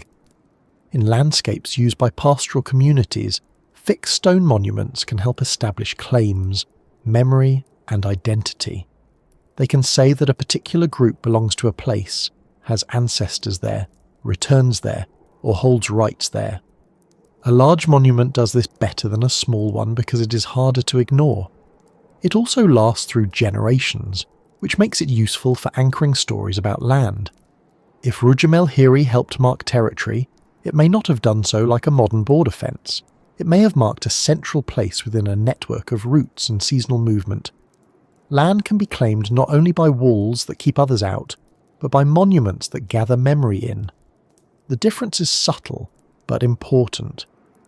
The phrase 40,000 tons makes the monument feel almost inhuman, but it was made through human-scale actions. A person lifts a stone. A person carries it a short distance. A person sets it down. Another person adjusts it. Someone tells them it is slightly wrong. The first person may have opinions about that. Then another stone is added. The miracle, if that is the right word, is not that any single action was beyond normal human ability. It is that the actions were repeated so many times under a shared intention. Ancient monumental labour is often like that. It is not one impossible act. It is thousands of possible acts arranged in an impossible-looking total. The same is true of terraces, walls, roads, tombs and temples across the world. Human beings have a strange talent for making huge things out of small repeated efforts, especially when tradition, belief, authority, or communal pride gives those efforts meaning. This makes Rujm el-Hiri feel less like a mystery of engineering and more like a mystery of motivation. The builders did not need advanced machines, but they needed a reason. The reason may have been obvious, urgent, sacred, political, seasonal, ancestral, or all of these. It may also have changed over time. A place built to gather people might later become a place for the dead. A place built around burial might later become a landmark for seasonal assemblies. A place with some sky-related meaning might also have social and mortuary roles. We should not force the monument into only one explanation simply because modern descriptions prefer tidy answers. Ancient life was not tidy. Neither is modern life, as anyone with a kitchen drawer full of batteries, string, and unidentified keys can confirm. The lack of decoration is also worth noticing. Rujm el-Hiri is not covered in carvings. It does not present images of animals, gods, rulers, or scenes of building. Its power comes from form and mass. That can make it harder to interpret, but it also gives the site a particular kind of strength. It is not trying to tell us a story through pictures. It is shaping space. The rings, the centre, the entrances, the thickness of the walls, the relationship to the landscape, these are the language it uses. We may not know the grammar, but we can tell that the sentence was not accidental. It was written in stone and written large. When we think about the people moving those stones, we should also think about sound and rhythm. Stonework has its own music, though perhaps not the kind one would choose for relaxation after dinner. Rocks scrape against other rocks. Feet shift on uneven ground. Someone calls for help. A stone drops into place with a dull final sound. There are pauses for breath. There is the murmur of conversation. There is wind. There may be animals nearby, bells, children, water skins, tools, and the ordinary noise of people doing hard work together. Over time, those sounds would become associated with the place. Building the monument was not a silent geometric exercise. It was a sensory experience, a routine, perhaps even a ceremony in motion. And because the work may have taken place across seasons, the monument would have grown under changing light. Spring grasses around dark basalt, summer heat on stone, winter rain darkening the walls, morning shadows stretching through gaps, evening light turning the plateau softer for a while before the cold arrived. If people returned again and again, they would see the structure slowly becoming itself. At first, maybe just a marked curve. Later, a wall, then another ring, then a more complete enclosure, the central area becoming more distinct, the entrances more meaningful. Each visit would reveal progress, and progress has a way of strengthening belief. Once a community has invested enough labour in a place, stopping becomes harder. The monument begins to demand completion, or at least continuation. It becomes not just something people build, but something that pulls people back. This pull may have lasted long after construction ended. A finished monument is never only finished. It becomes a place to visit, remember, maintain, reinterpret, and sometimes avoid. The walls may have needed repair, stones may have fallen, later groups may have reused parts or added to the central cairn. People who did not know the original builders may still have felt the site was important, because it was already old. Old places have authority. They seem to know more than we do simply because they have been present longer. Even today, modern visitors feel drawn to Rujm el-Hiri because its age and scale suggest significance, even when the specific meaning remains unclear. Imagine how it may have felt to later ancient people, seeing the rings already weathered, already part of inherited memory. The question of weight also has an emotional side. 40,000 tons of basalt can sound cold and mathematical, but it represents commitment. No one builds something like this by accident. No storm arranged the rings. No herd of especially artistic cattle pushed stones into concentric walls. Human beings did this. They took the rough material of a volcanic plateau and made order from it. Whether that order reflected the sky, the dead, the community, the land, or a belief we cannot name, it required confidence that the structure mattered. That confidence is what we are really studying. The stones are evidence of belief made physical, and still the monument keeps its quiet question, not because we know nothing, but because what we know does not close the gap. We know the site is large. We know it is made of basalt. We know it contains concentric rings and a central cairn. We know it required major labour. We know it belongs to a landscape rich in ancient stone features. We know that older astronomical interpretations are now more uncertain than they once seemed. We know it was not a simple house, and probably not a simple fort. We know enough to be impressed, but not enough to be satisfied. That is the exact place where archaeology becomes most interesting. Certainty can be useful, but uncertainty keeps the mind awake. Hopefully not too awake, just awake enough to wonder gently. Perhaps the best way to imagine Rujm el-Hiri is not as a puzzle waiting for a single missing piece, but as a place where many pieces survive and the picture they formed belonged to people whose categories were not ours. The rings may have structured movement, the cairn may have held memory or burial, the basalt may have marked commitment, the location may have connected roots, groups, and landscape. The sky may have mattered, though perhaps not in the simple observatory sense. The labour may have been part of the purpose. All of these possibilities can sit together without forcing one to cancel the others. Ancient monuments often worked because they gathered meanings, not because they narrowed them. So the 40,000 tons remain where they are, spread across the plateau in dark, low walls. The stones do not explain themselves, but they do ask us to pay attention to scale. Not only the scale of the structure, but the scale of patience, cooperation, and memory required to make it. The monument's weight is not just physical. It is historical. It is social. It is the weight of a community we cannot name pressing lightly but firmly against the present. And at the centre of all that mass is a quieter place, a mound of smaller stones, a chamber, a possible tomb, a focus around which the rings seem to gather. If the outer walls show us the scale of effort, the centre asks us to come closer, not quickly, not with certainty, but with the careful step of someone entering a space that may once have held the most serious meanings its builders knew. Coming closer to the centre of Rujm el-Hiri changes the mood of the whole place. The outer rings are wide and exposed, open to the sky and the wind, but the central mound feels different. It draws the eye because everything around it seems to bend toward it. The rings do not simply sit in the landscape as separate walls. They gather around this raised heap of stone, this cairn, this small, dark focus in the middle of the larger design.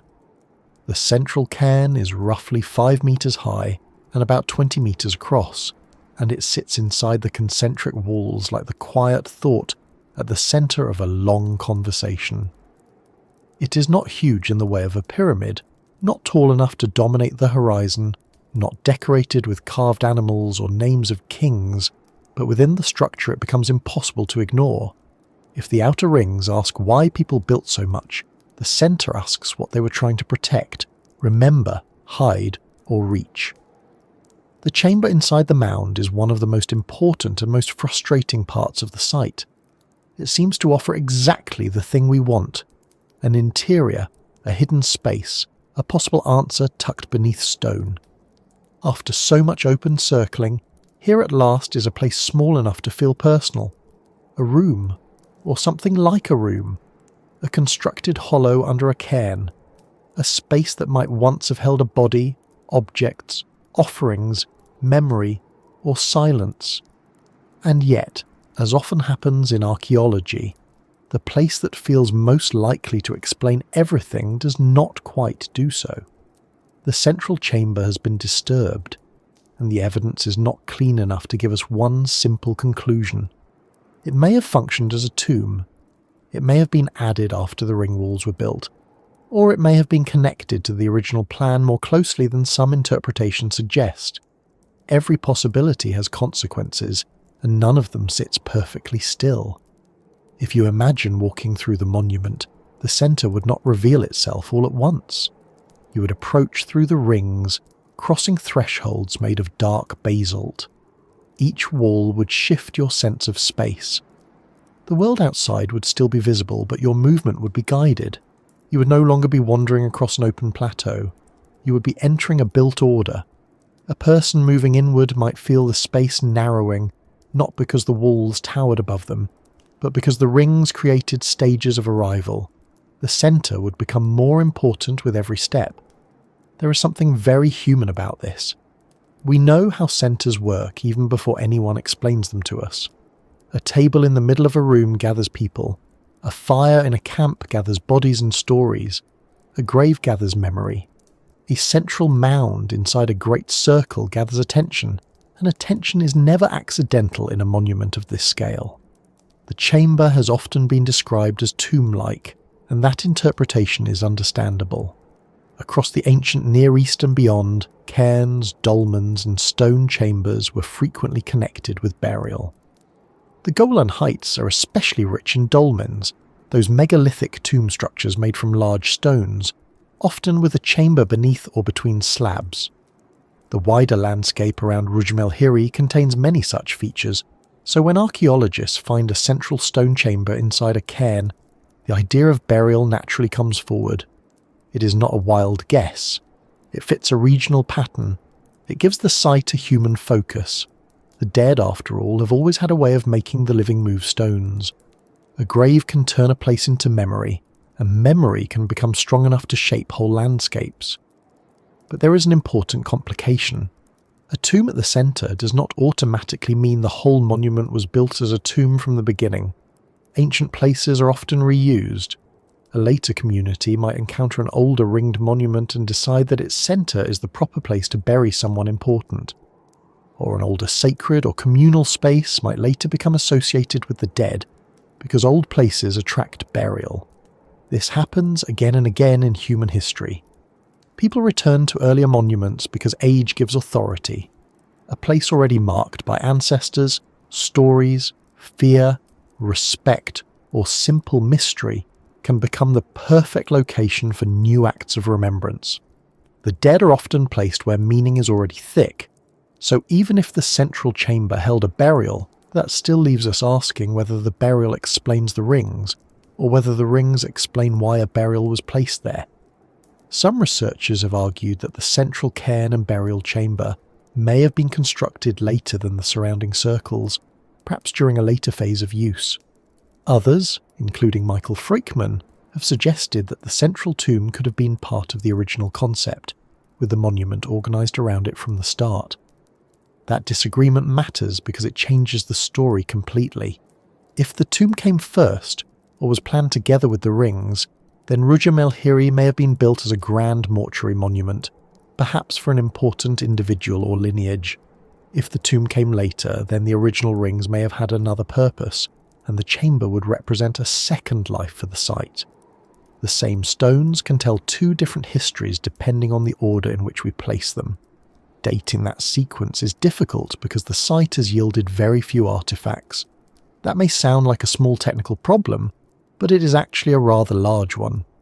Archaeologists love artifacts for the simple reason that artifacts are talkative. A pottery shard can suggest a period, a tool can point to a technology, a bead can hint at trade or status, a bone can reveal diet, burial practice, or even disease if conditions are kind. But Rujm el-Hiri has not been generous in that way. The harsh environment and the nature of the site mean that organic materials suitable for radiocarbon dating are scarce or absent, and the finds have been limited. When a place gives up only a few clues, every clue has to carry too much weight, which is unfair to the clue and stressful for everyone trying to interpret it. The central chamber, if robbed or disturbed, becomes even harder to read. Tomb robbery is a familiar problem across archaeology. Ancient tombs often attracted later people, not because those later people were interested in helping future scholars, but because tombs could contain valuable objects. Jewellery, Weapons, vessels, metal items, or other offerings might be taken, scattered, broken, or removed entirely. Once that happens, the arrangement that would have helped us understand the burial is gone. Archaeologists do not just study objects. They study context, where things were placed, how they related to the body, what was near the entrance, what was sealed, what was disturbed. Robbery tears context apart. It is a bit like trying to understand a carefully set dinner table after someone has removed the meal, rearranged the plates, and left through the window. There have been suggestions that the central tomb once contained valuable items, perhaps jewellery or weapons, but much of that must be treated carefully because the chamber was disturbed and the evidence is limited. What matters for our purposes is not to imagine a treasure room, because that can lead the mind in the wrong direction. The centre of Rujm el-Hiri is not fascinating because of what someone might have stolen. It is fascinating because someone built a hidden chamber under a stone mound at the centre of a vast circular monument. That decision, whether original or later, gave the site a deep interior. It turned the monument from a set of rings into a place with an inside secret. You could walk around the walls and never see fully into the meaning. You could stand on the cairn and still not know what lay beneath unless you knew how to enter.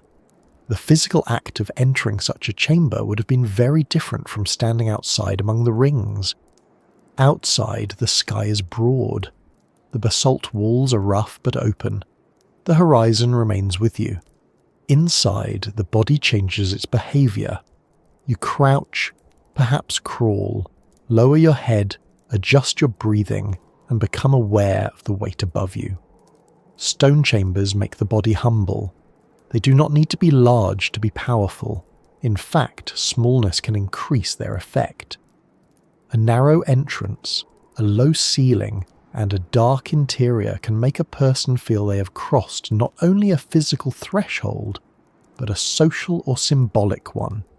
You're no longer simply on the plateau. You're inside the mound within the centre under the stones. Even now, descriptions of the chamber often emphasise its coolness, darkness, and grave-like atmosphere. That may be partly modern imagination, of course, but modern bodies are still bodies, and bodies understand stone weight very quickly. This is why some scholars have compared such central chambers to dolmens, or even to symbolic cave spaces. A chamber under a mound can behave like an artificial cave, a dark interior made by human hands. Caves have deep importance in many cultures because they are natural thresholds, openings in the earth, places of burial, ritual, shelter, danger, and return. A constructed chamber can borrow some of that power. It creates darkness where the surface is bright. It creates enclosure where the landscape is open. It creates a place where the living may approach the dead, the ancestors, the hidden, or the sacred. We should not assume that the builders thought of it in exactly those terms, but the architectural contrast is clear. The rings spread outward across the land. The chamber pulls inward beneath stone. If this was a burial place, we might ask who was buried there. A leader, a ritual specialist, an ancestor of special importance, a group of people, someone whose memory helped bind together communities across the plateau. We do not know. And because we do not know, we should resist the urge to invent a dramatic king and give him a cloak, a beard, and a very serious expression. The early Bronze Age Golan was not necessarily organised around kings in the later monumental sense. Power could have worked through families, lineages, elders, ritual roles, herding wealth, control of land, or relationships between groups. A person buried at the centre of Rujm el-Hiri, if there was such a person, may have mattered in ways that do not fit later royal models. Importance does not always wear a crown. Sometimes it is carried in memory, obligation, descent, or the ability to gather people. The chamber may also have functioned less as a final resting place for one person, and more as a symbolic focus for a community. The dead can represent more than themselves. A burial can become an ancestor can become a claim to land can become a social bond can become a reason to gather. The central chamber might have held a body, but the monument around it may have held a world of relationships. If people return to the site, they may have returned not simply to mourn, but to renew connections among the living through the presence of the dead. This is one of the reasons burial monuments can be so large. The person inside may be physically small compared with the structure, but socially enormous. There is also the possibility that the chamber was not primarily about burial in the way we expect. It may have held offerings, ritual objects, temporary deposits, or symbolic materials. It may have been opened and closed during ceremonies. It may have served as a focal point without containing a permanent burial at first. The difficulty is that without clear undisturbed contents, these ideas remain possibilities rather than conclusions. Archaeology must often speak in this careful language, which can feel unsatisfying if one is hoping for a simple reveal. But uncertainty is not emptiness. It is a map of what the evidence allows.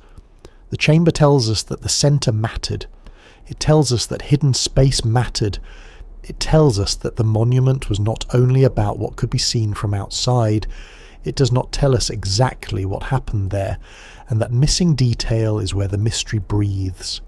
The placement of the chamber at the centre also gives the entire monument a kind of inward gravity.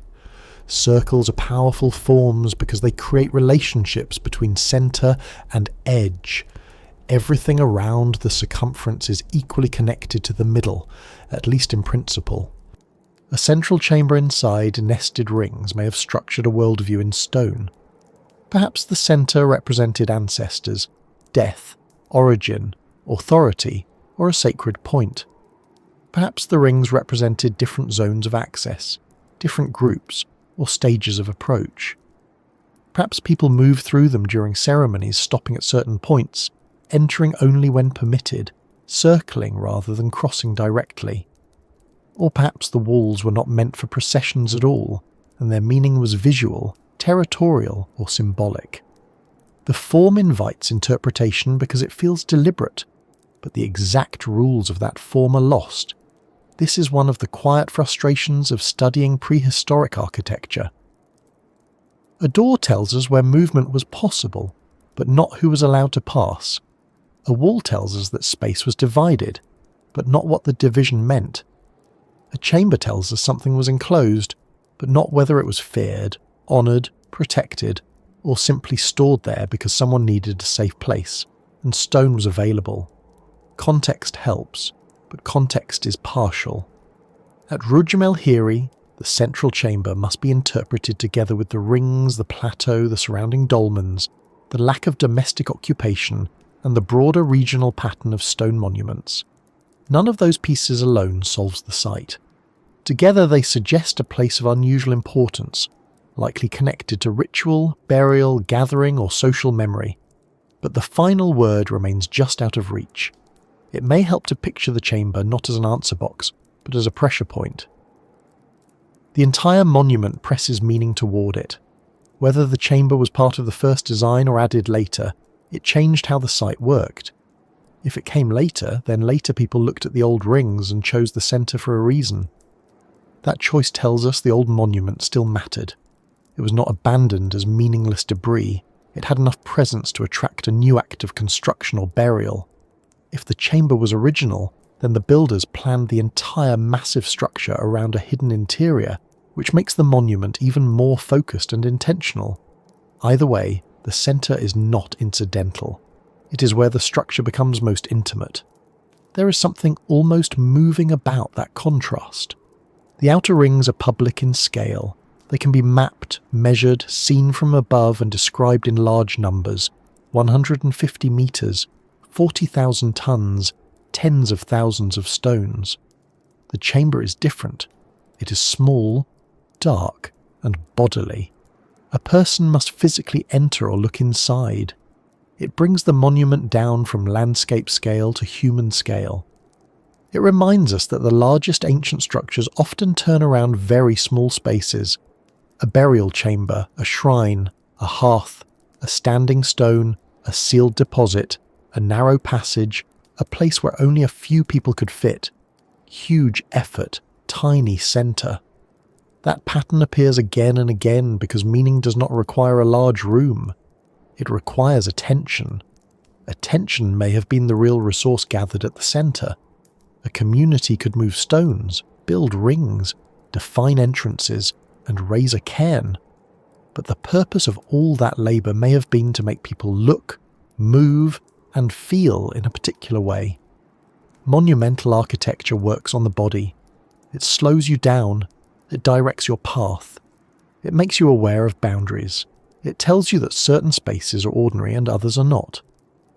At Rujm el-Hiri, the central chamber would have marked the most restricted, hidden, or concentrated space within a very large design. If ceremonies occurred there, they may have involved only certain people entering while others remained outside. If burial was central, the living may have gathered around what they could not see. Sometimes hidden things become more powerful, precisely because they are hidden. The idea of hiddenness is important. A central cairn covers the chamber. It does not display its contents. It protects them, or seals them, or separates them from ordinary view. The mound turns absence into presence. You cannot see what is inside, but because you cannot see it, you become more aware that something might be there. Graves often work this way. The body is hidden, but the marker remains visible. The unseen dead becomes socially present through the visible structure. In that sense, Rujm el-Hiri's central cairn may have operated as a memory machine, holding something out of sight while making it impossible to forget that the centre mattered. And yet, we should not imagine the chamber only in solemn terms. Ancient life around death was not necessarily quiet in the modern cemetery sense. Mortuary ceremonies can involve feasting, music, movement, storytelling, mourning, negotiation, inheritance, social display, and even practical decisions about animals, land, and family ties. If people gathered at Rujm el-Hiri for ceremonies connected to the chamber, the atmosphere may have been complex. There may have been grief, but also food. There may have been reverence, but also conversation. There may have been ritual specialists performing formal acts while children nearby tried very hard to be quiet and succeeded only intermittently, as children have done since the dawn of time. The dead and the living share space in ways that are rarely simple. The chamber also forces us to think about the people who constructed it differently from those who built the rings. Building a cairn over a chamber requires another kind of planning. The builders had to create an interior space strong enough to survive the weight above it. Capstones or roofing slabs had to be placed carefully. The chamber needed walls, an entrance or passage, and stability. If the mound was built over an existing chamber, the work required knowledge of how stone carries weight. A collapsed chamber is not a successful chamber, especially if one hopes to keep the ancestors comfortable, and future archaeologists moderately impressed. The technical skill here is quieter than the mass of the outer rings, but no less real. It is the difference between piling stones and creating an enclosed stone space that endures.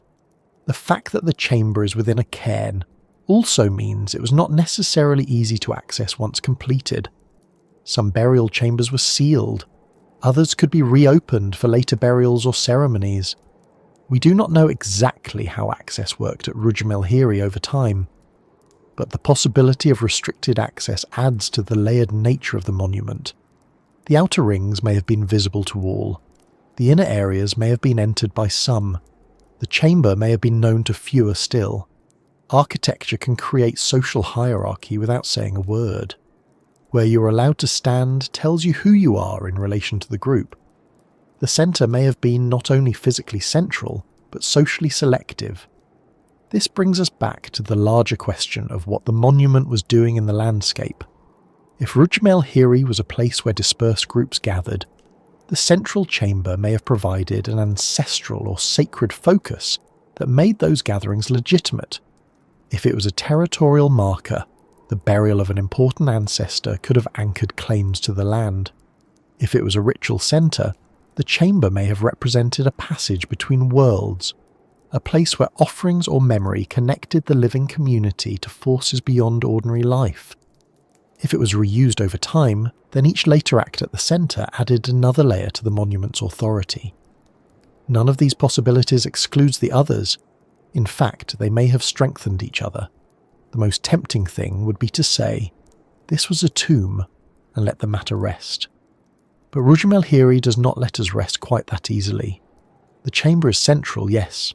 It may be mortuary, yes. But the surrounding monument is too elaborate to reduce to the chamber alone.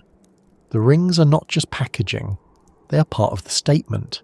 The mound and chamber may be the centre of the meaning, but the circles create the world around that centre. Without them, the cairn would be one stone mound among many. With them, it becomes the heart of a vast design. The monument is not only a place where something was hidden, it's a place where hiddenness was surrounded by immense public effort. Perhaps that is why the chamber feels so powerful even in uncertainty. It gives the mystery a human scale. We can admire the aerial pattern, estimate the tonnage, and discuss the geology, but the chamber invites a quieter image. Someone entering, placing something, sealing something, remembering someone, or performing an act whose meaning mattered deeply to those present. It may have been dark, it may have been cool, it may have smelled of stone, dust, earth, and whatever offerings or materials were brought inside. Outside, the wind would move over the rings. Inside, every sound would be close. This is not the dramatic mystery of treasure or secret codes. It is the older mystery of care. What did they care enough to place at the centre? That question does not need to be answered quickly. In fact, it should not be. The chamber at Rujm el-Hiri reminds us that ancient monuments are not only intellectual puzzles. They were built around experiences. Some were seen from afar, some were crossed on foot, some were entered only rarely, some held the dead. Some held objects, some held stories. Some held nothing we can identify now except the shape of attention left behind. The central chamber may not tell us everything, but it tells us where people concentrated meaning. It tells us that the monument had depth as well as diameter. It tells us that beneath all those rings and measurements, there was a small interior space where the mystery becomes almost touchable.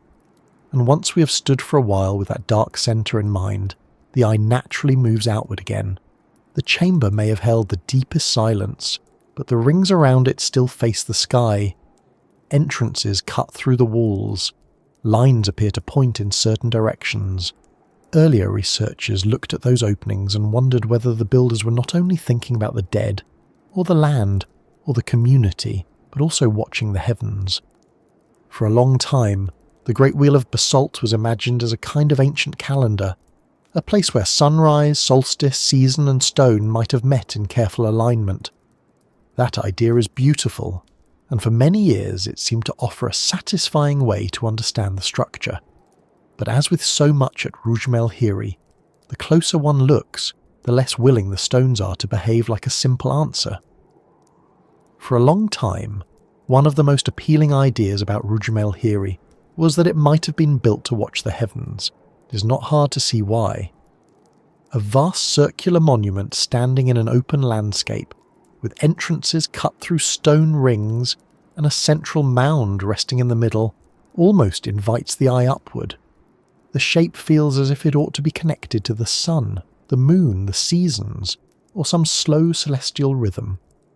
After all, when people arrange stones in circles, our modern minds tend to think of calendars. We think of solstices, equinoxes, shadows, sunrises, and ancient observers standing patiently at dawn, waiting for the first light to appear exactly where tradition said it should.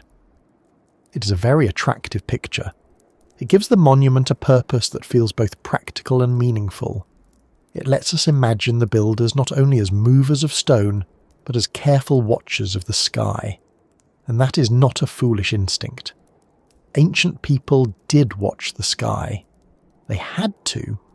Long before printed calendars, phone reminders, weather forecasts, or that one small panic when you realise your device has changed time zones without asking emotionally prepared permission. The sky was the most dependable clock people had. The sun marked day and night. Its rising and setting points shifted through the year, tracking the movement of seasons. The moon shaped months, tides, light, and ritual timing in many societies. Stars appeared and disappeared with seasonal regularity. For farmers, herders, travellers, and ritual communities, these patterns mattered. Knowing when rains might come, when grasses might grow, when animals might move, or when a gathering should happen was not a luxury. It was part of living well in a changing landscape. So when researchers looked at Rujm el-Hiri and noticed its circular layout, its open plateau setting, and its entrances, the idea of astronomy came naturally. The monument seemed to fit a broader human habit. Across the ancient world, communities used stones, tombs, temples, and sightlines to track celestial events. Some sites align with the rising sun at solstices, others frame certain stars or lunar events. In Egypt, Mesopotamia, Britain, Ireland, Mesoamerica, and many other places, the movements of the sky were woven into architecture and ritual. The heavens were not far away in the way we sometimes imagine them now, as something separate from daily life, glimpsed mostly through science documentaries or weather apps. They were overhead every night, steady enough to trust, strange enough to respect, and useful enough that no sensible community would ignore them completely. At Rujm el-Hiri, earlier interpretation suggested that the monument might have been used as a kind of ancient calendar. The northeastern entrance in particular drew attention because some researchers proposed that it may have aligned with sunrise around the summer solstice during the period when the structure was built. The summer solstice, the longest day of the year, has been important in many cultures because it marks a turning point in the solar cycle. After that day, the sun's path begins slowly shifting back. Days eventually shorten. Seasons continue their quiet rotation. If a monument's entrance frames the solstice sunrise, it can seem as though the builders were placing the passage of time into stone. That idea is very satisfying.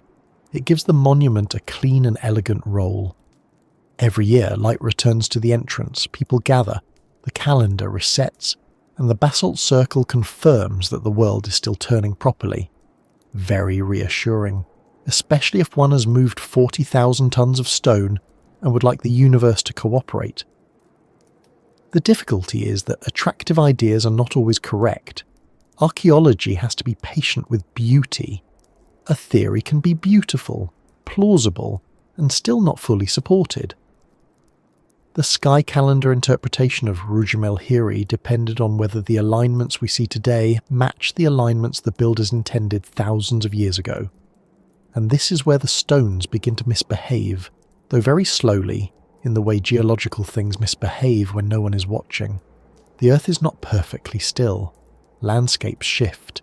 Tectonic forces move regions over long periods. The Golan Heights are part of a geologically active area near the Dead Sea Transform system, and over thousands of years, even slight shifts can complicate claims about ancient orientation. A line that points somewhere today may not have pointed exactly the same way when the monument was first built. That does not mean the stones wandered off like restless sheep. It means that the land itself may have rotated or shifted enough to make old astronomical interpretations less secure.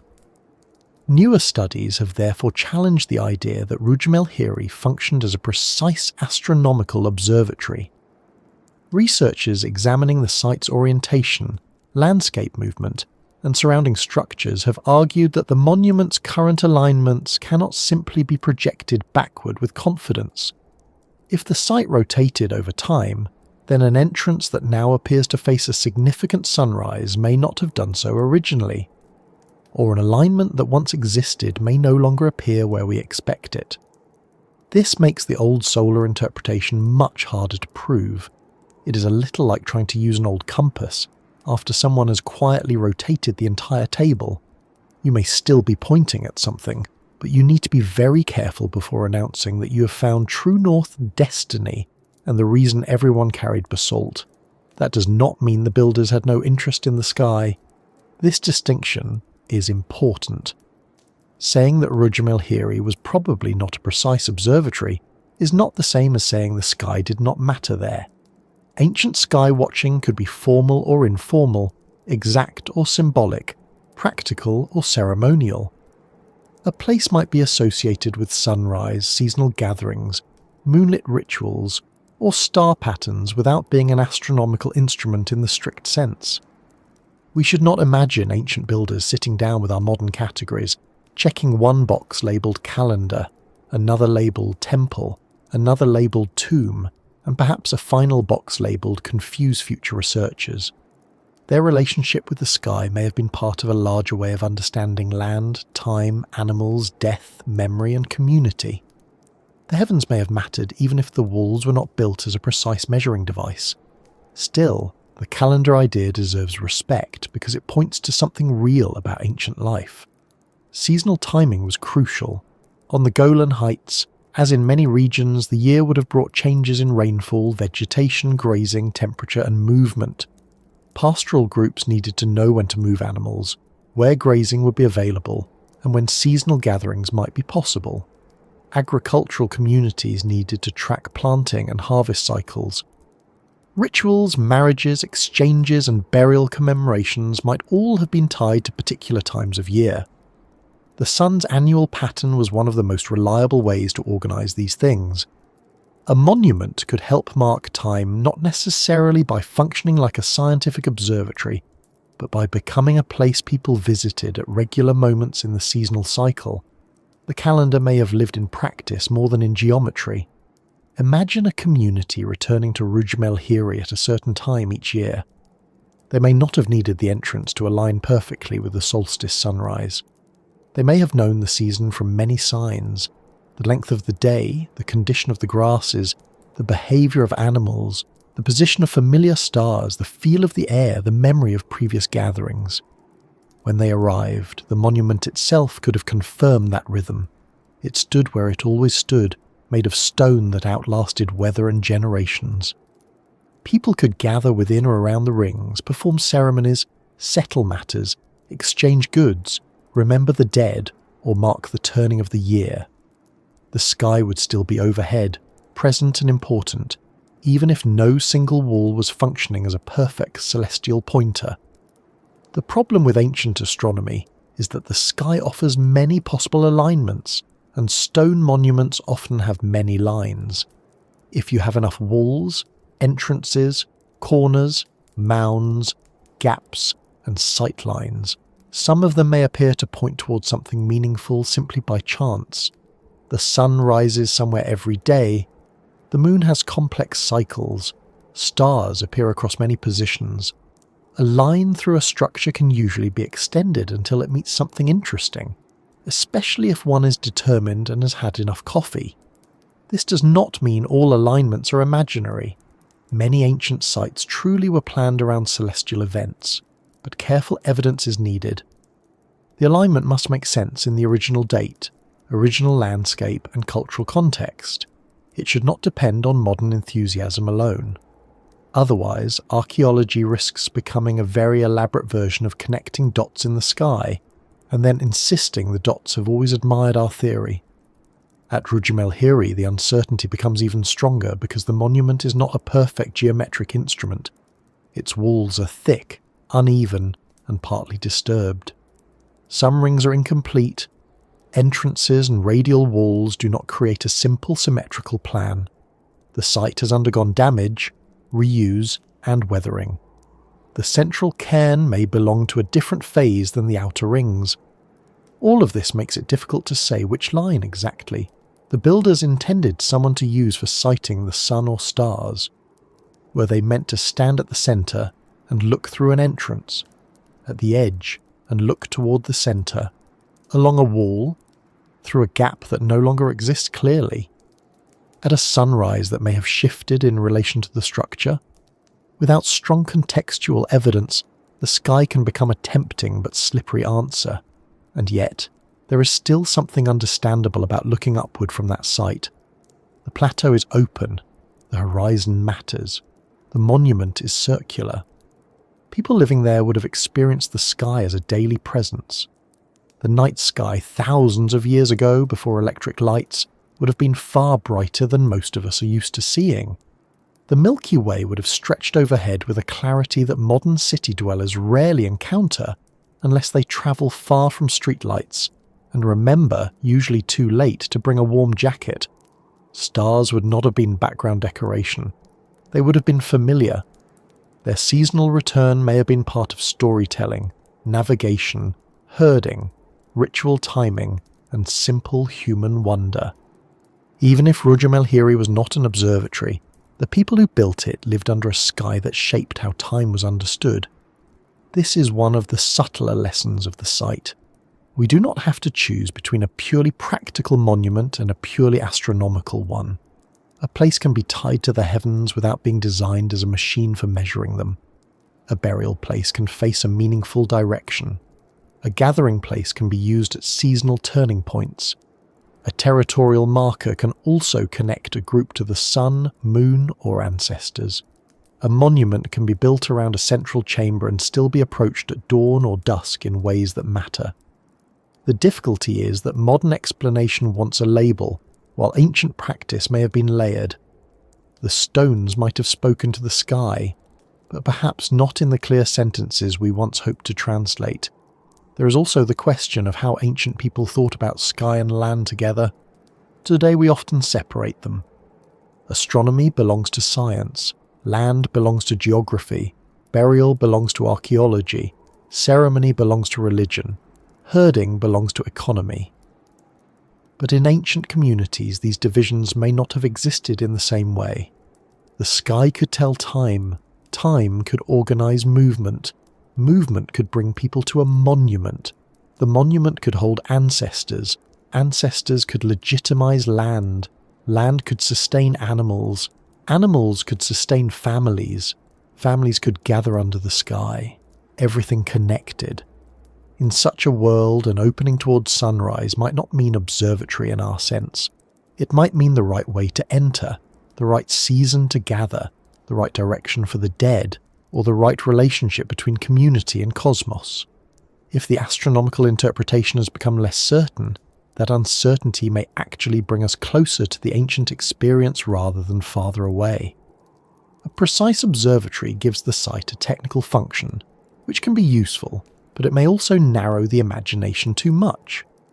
A more complex monument lets us picture a place where skywatching, memory, movement, and social life overlapped. The builders may have noticed solstices, but not built the entire structure for them. They may have watched stars, but not used the rings as a star map.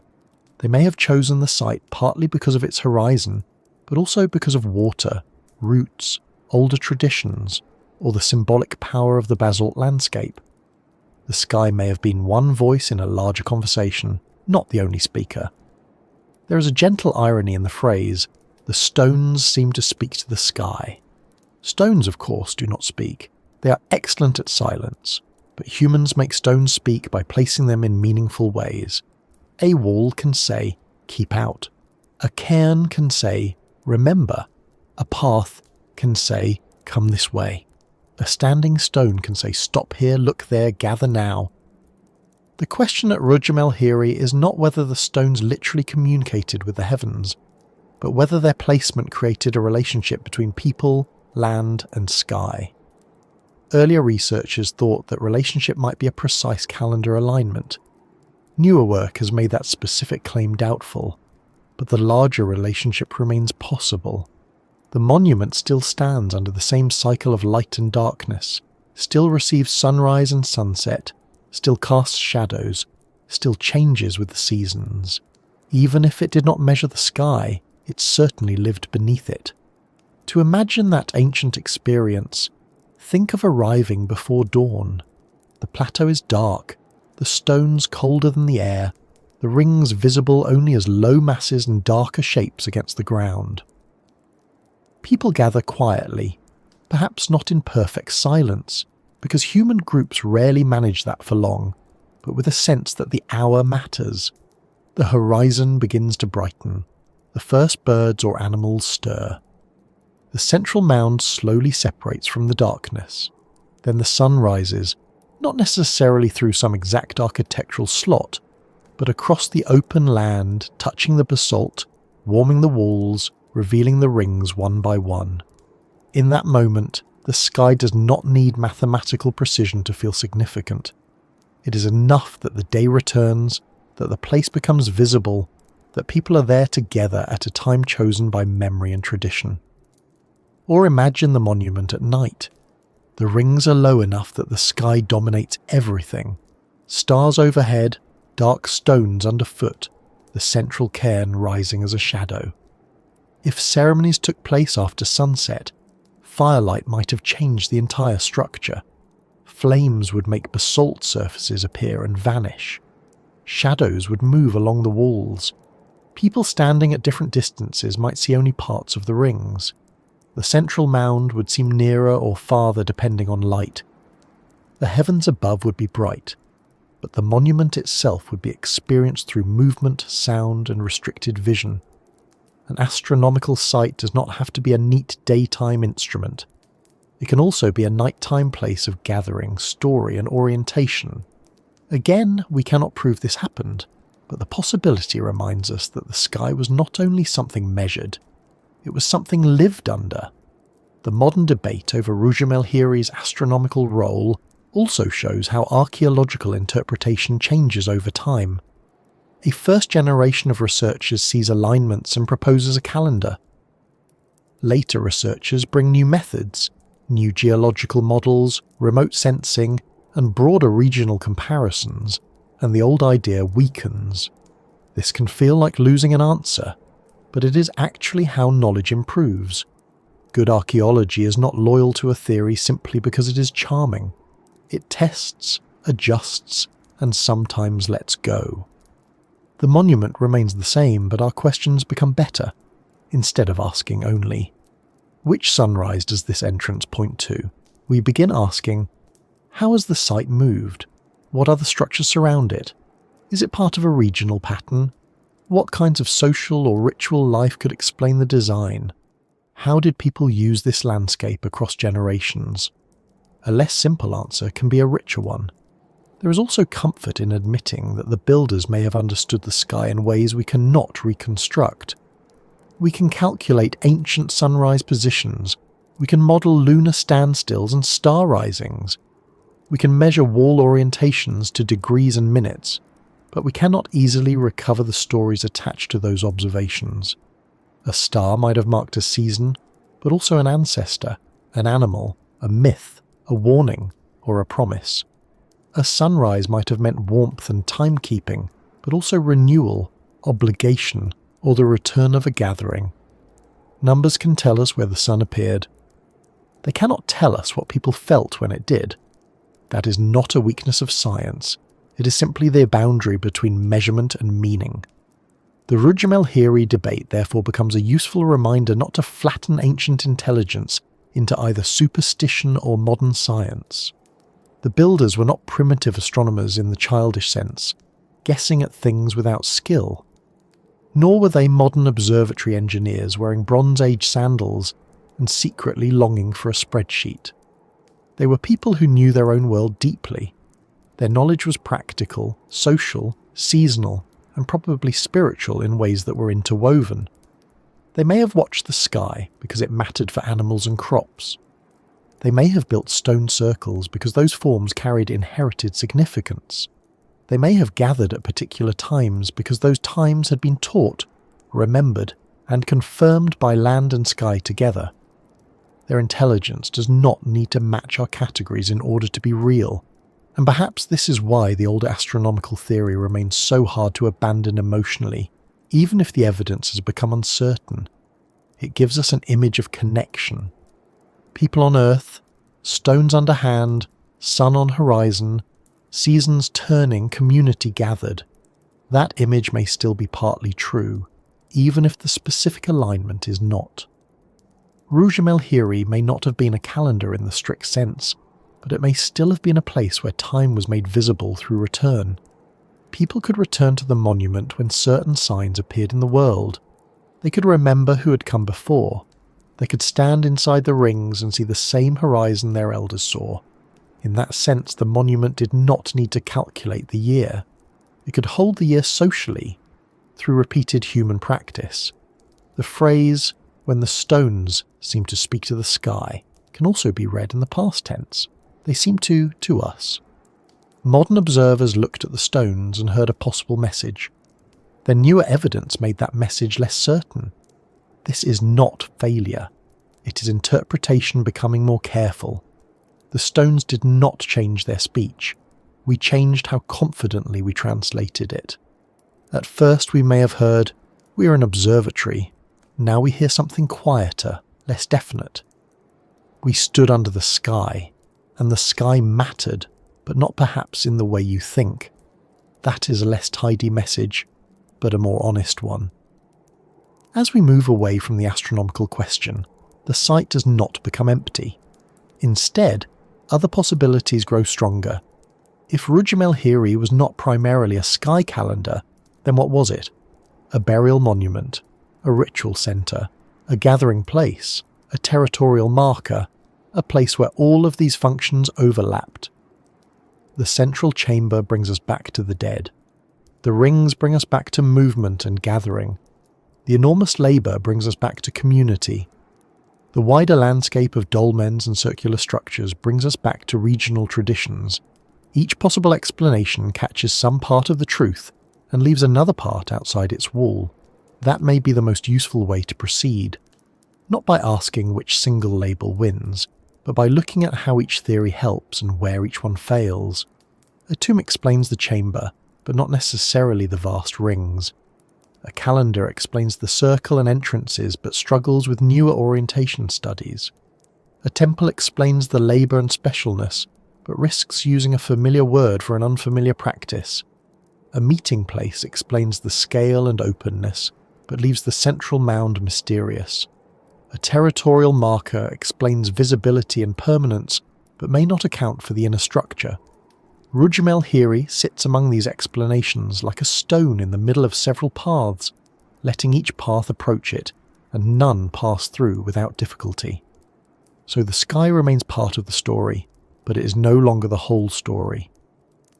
The sun still rises over the Golan Heights. The moon still moves through its phases above the basalt rings.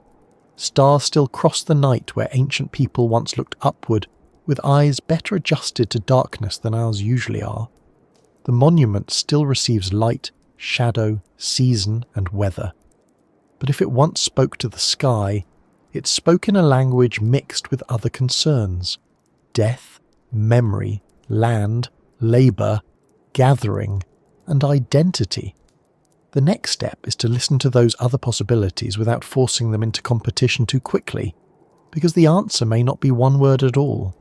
It may be that Rujm el-Hiri was never only a calendar, never only a tomb, never only a temple, but a place where several parts of ancient life met in stone, and where every explanation we try must pass through the same low rings before reaching the centre. Once the sky has been allowed to remain uncertain, the other explanations begin to gather around Rujm el-Hiri like people standing at the edge of a fire, each holding part of the story and none holding the whole thing. A burial place, a temple, a calendar, a meeting ground, a territorial marker, a monument to ancestors, a ceremonial enclosure, or something that no modern word quite fits. These possibilities are not simply competing guesses thrown at the stones in the hope that one will stick. Each one comes from something real in the monument. The central cairn suggests burial. The size suggests social importance. The circles suggest order and boundary. The entrances suggest movement. The open plateau suggests gathering. The possible relationship with seasonal light suggests time. The lack of ordinary household remains suggests this was not a normal village. The wider landscape of dolmens, cairns, and stone structures suggests a whole ancient tradition of marking land and memory with basalt. The difficulty is not that there are no clues. The difficulty is that the clues point in more than one direction. That is often how old places work. They do not arrive with neat labels. They do not say, "I am a temple," or "I am a tomb," or "I am a calendar," but only on weekdays. Those categories are ours, made for organising museum descriptions, academic articles, and sleepy late-night documentaries like this one. The people who built Rujm el-Hiri may not have separated their world so cleanly. To them, A burial place might also have been a sacred place. A sacred place might also have helped mark seasonal gatherings. A seasonal gathering might also have reinforced claims to land. A claim to land might have depended on ancestors. Ancestors might have been honoured through ceremonies timed by the sky. The categories loop into each other, rather like the rings of the monument itself. You think you have reached the centre of the explanation, and then another wall appears. Let us begin with the most obvious possibility, because obvious things deserve their turn before we start making them complicated. The central mound looks very much like it could be a tomb. A cairn with a chamber inside placed in the middle of a large stone monument naturally draws the mind toward burial. Ancient people across many regions built mounds, chambers, dolmens, cairns and tombs for the dead. The Golan Heights in particular are known for many dolmens, those stone-built burial structures that can look almost like tables for giants, though again, actual giants are not required, merely people with persistence, leverage, and strong opinions about where stone should go. In that wider landscape, a central chamber beneath a cairn feels mortuary. It fits the local language of stone and death. It is reasonable to think that Rujm el-Hiri may have been connected to burial, memory and ancestors. But even if the central chamber was used as a tomb, the mystery does not vanish. It changes shape. A tomb explains why a chamber might be hidden under a mound, but it does not automatically explain why that mound was surrounded by huge concentric rings. Many tombs are marked by cairns without needing an entire circular system around them. If someone important was buried at the centre, why did the living surround that person with so much architecture? Was the person a leader, an ancestor, a founder, a ritual specialist, or a symbolic figure whose identity mattered to many groups? Was the tomb meant for one individual, several individuals, or a lineage over time? Was it sealed forever, reopened for ceremonies, or remembered from outside? And most importantly, did the mound come first, or was it added later into an older monument that already had meaning? That last question is a small hinge on which a very large door turns. If the central tomb was part of the original design, then Rujm el-Hiri may have been a grand mortuary monument from the beginning. The rings would have been built to frame and magnify the importance of the dead. The entire structure would be a landscape of mourning, memory, and perhaps social identity, focused on the person or people at the centre. But if the tomb was added later, then the story becomes different. In that case, the rings existed first as something else, perhaps a ceremonial gathering place, a territorial monument, or a special enclosure, and later people came along and placed a burial in its centre because the place was already powerful. That would mean the central chamber does not explain the origin of the monument, but instead reveals one stage in its long life. Ancient people often reused older monuments in this way. An old place has weight, even before anyone adds new stones to it. It carries memory simply by surviving. Later communities may not know exactly who built it, but they may still feel that it matters.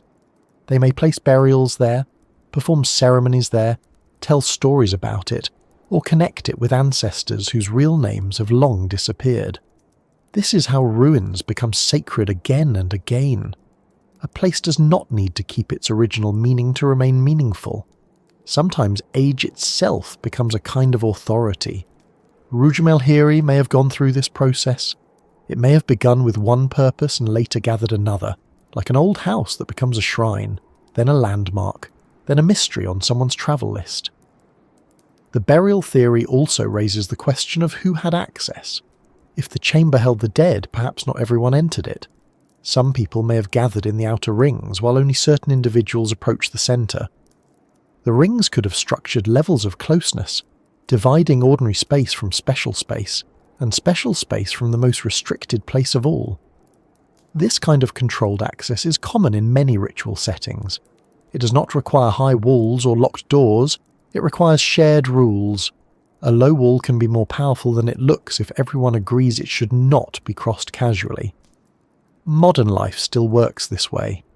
A rope in a museum is physically unimpressive, but most of us do not step over it. partly because we are civilized and partly because a guard may appear with a look that says history has enough problems already. If Rujm el-Hiri was a mortuary monument, it may have helped connect the living community to ancestors. Ancestors are not just dead people in many traditional societies. They can become sources of identity, rights, protection, memory, and authority. To say that one's ancestors are buried in a place can also be a way of saying that one's people belong there. The monument might have anchored a community to the Golan landscape by giving the dead a central, visible, enduring presence. The basalt rings would then be more than architecture. They would be a claim that the living and dead share the same land, and that the memory of the dead should be approached, circled, honoured, and perhaps feared a little, as ancestors often appreciate a healthy level of respect. But now, the word temple begins to edge closer. Was Rujm el-Hiri a temple? That depends on what we mean by temple. If by temple we imagine a building with rooms, altars, carved images, priests, offerings, inscriptions, and a neat floor plan that could appear in a textbook, then Rujm el-Hiri does not fit very comfortably. It has no clear sanctuary building in the later sense. It has no carved gods, no written dedication, no obvious altar preserved with helpful labels. But if by temple we mean a place set apart for ceremonies, beliefs, gatherings, and contact with powers beyond ordinary daily life, then the possibility is more open. The monument could have been a ritual centre without resembling the temples we know from later urban societies. This is where modern words can mislead us. Temple sounds formal. It suggests walls, roofs, statues, and organised priesthoods. But sacred places do not always begin as buildings. A grove can be sacred. A spring can be sacred.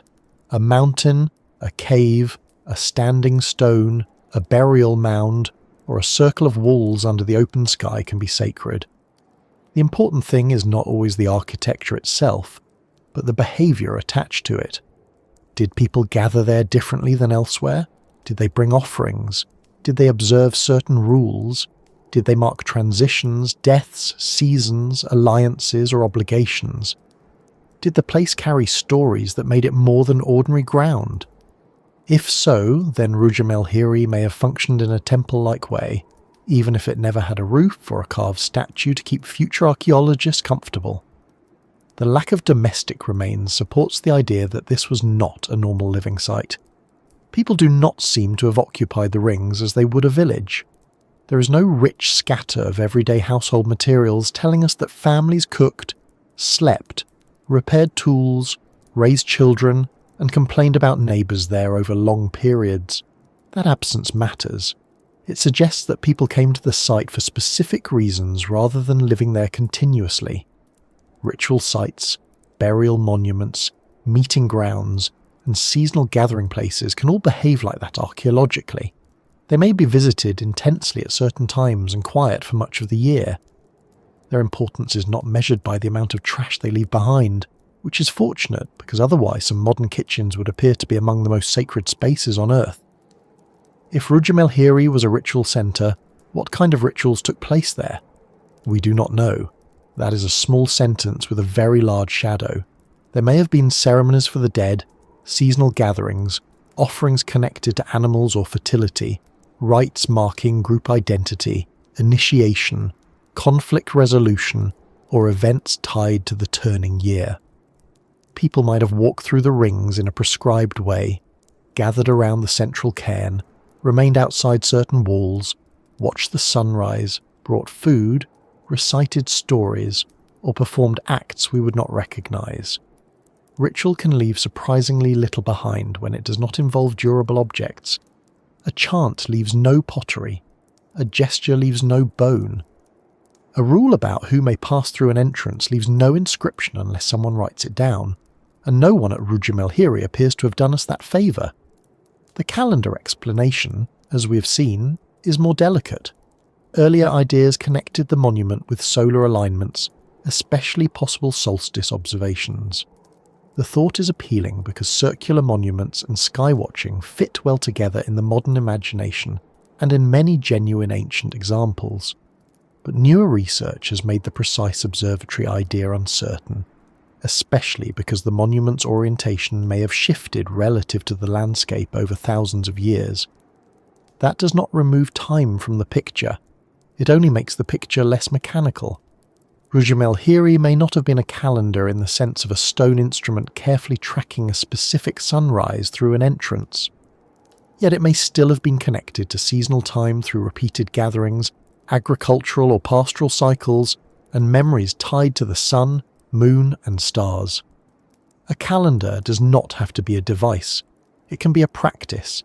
It can be a community saying, when the grass looks like this, when the heat arrives, when this star returns, when the animals move, when the rains have passed, we go to that place. We gather at the rings. We remember the dead. We exchange news. We perform what must be performed. In that sense, Rujm el-Hiri could have helped organise time without measuring it like a clock. It might have been part of the rhythm of the year, not because a beam of sunlight struck a precise stone on one perfect morning, but because the monument was woven into the seasonal life of the people who used the plateau. The sky may have been a guide, but the community was the calendar. Then there is the idea of a meeting place. This explanation is less dramatic than a temple or astronomical observatory, but it may be very important. Large monuments can serve as centres where dispersed groups come together. In pastoral landscapes, people often move through wide territories with their animals, and fixed places become anchors in a mobile world. A monument like Rujm el-Hiri may have marked a location where groups gathered seasonally for trade, marriage arrangements, feasting, dispute settlement, ceremonies, burials, or shared decisions about land and herds. The rings would have provided a defined, memorable space. The labour of building them would have reinforced community ties. The central mound may have linked those gatherings to ancestors or sacred authority. Meeting places can be powerful without looking like palaces. A group does not need a throne room to make decisions. It needs a recognised place, repeated use, and shared acceptance that what happens there matters. Rujm el-Hiri could have worked in this way. The monument's scale would make it visible as a central landmark, while its circular design could create a sense of enclosure without shutting out the wider landscape. People could gather around or within the rings, perhaps according to social groups, lineages, or roles. The radial walls might have divided space in ways that made sense to them, even if to us they look irregular and slightly uncooperative. The structure may have organised not only movement but society. A territorial marker is another possibility. In a landscape used by different groups, a large stone monument can help establish presence. It says, in effect, we are here, we return here, our dead or traditions are here. This place belongs within our memory. Territory in such a setting may not have meant a hard border drawn on a map. It may have meant rights of grazing, seasonal access, water use, burial, or gathering. A durable monument could anchor those rights across generations. It could help make a claim visible without needing a fence around the entire region.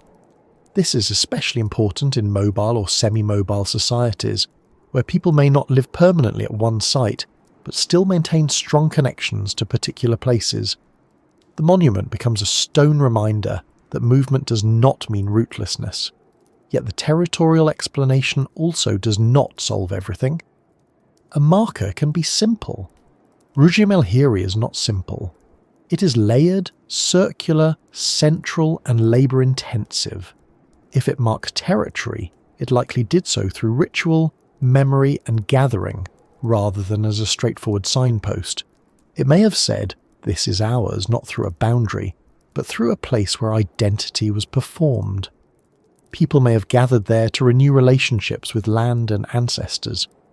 That would make the monument territorial, religious, social, and mortuary at the same time. Again, the categories refuse to stay in their separate chairs. There is also a possibility that Rujm el-Hiri was connected with social power. Organising labour on such a scale can express authority. Someone, or some group, had to coordinate the work. The monument may have demonstrated the ability to gather people and direct effort. In many societies, leaders strengthen their position by sponsoring or organising communal projects. But leadership in this period and region may not have looked like later kingship. It could have involved elders, lineages, ritual specialists, wealthy pastoral families, or temporary forms of authority tied to seasonal events. The monument may have helped create or display social order without requiring a palace or throne. Sometimes the ability to persuade many people to move rocks is itself a kind of power, and perhaps one of the more exhausting kinds. Still, power alone feels incomplete. People rarely move that much stone only so someone can say, "Look how organised I am," though history has certainly seen a few ambitious personalities try. Monumental labour usually works best when power connects with belief. People build because they fear, hope, honour, remember, compete, belong, or expect something in return. The builders of Rujm el-Hiri may have accepted the labour because it fit into a shared understanding of what was necessary. They may have believed the monument protected the community, honoured ancestors, secured land, marked time, or maintained relationships with forces beyond ordinary life. The authority behind the project, if there was one, probably depended on meanings deeper than command alone. Another clue comes from the monument's shape. Circles are not neutral. They can enclose, gather, protect, separate, and centre. A circle has no obvious beginning or end, which makes it useful for ideas of return, continuity, and wholeness. This does not mean every ancient circle symbolised eternity, and we should be careful not to throw modern symbolism onto old stones like a blanket. But the physical effect of a circle is clear. It creates an inside and outside. It draws attention to a centre. It allows people to move around rather than simply through. It can structure ceremonies involving procession, waiting, or repeated approach. The concentric rings of Rujm el-Hiri multiply this effect. They make the centre feel increasingly set apart. Whatever happened there, the architecture seems to make separation and approach important. That brings us to one of the most interesting possibilities.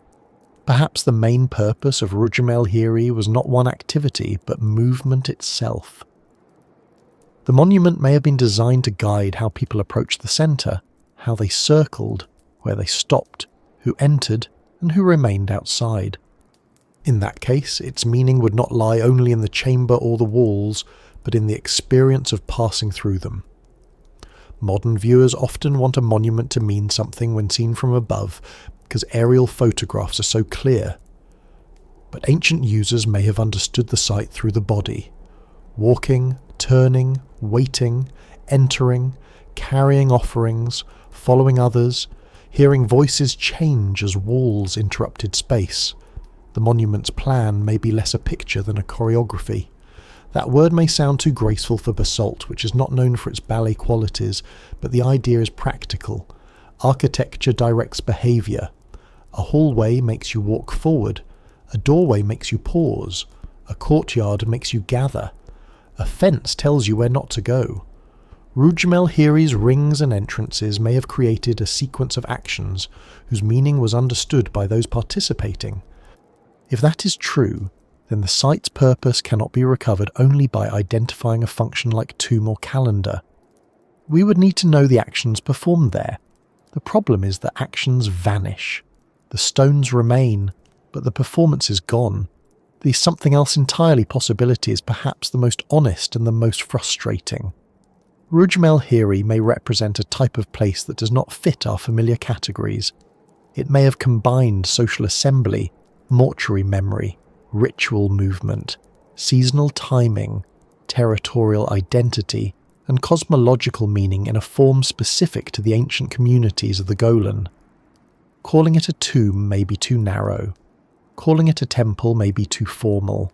Calling it a calendar may be too technical. Calling it a meeting place may be too ordinary. Calling it a mystery is accurate, but only if we remember that mystery is not the same as emptiness. The site is full of information. It is just not full of the information we most want. This is where archaeology becomes a lesson in patience. We are used to stories that resolve. A detective finds the missing clue. A historian reads the final document. A scientist runs the decisive test. But prehistoric monuments often do not resolve so neatly. They become clearer in some ways and more complex in others. Rujm el-Hiri was once easier to describe as a possible ancient observatory.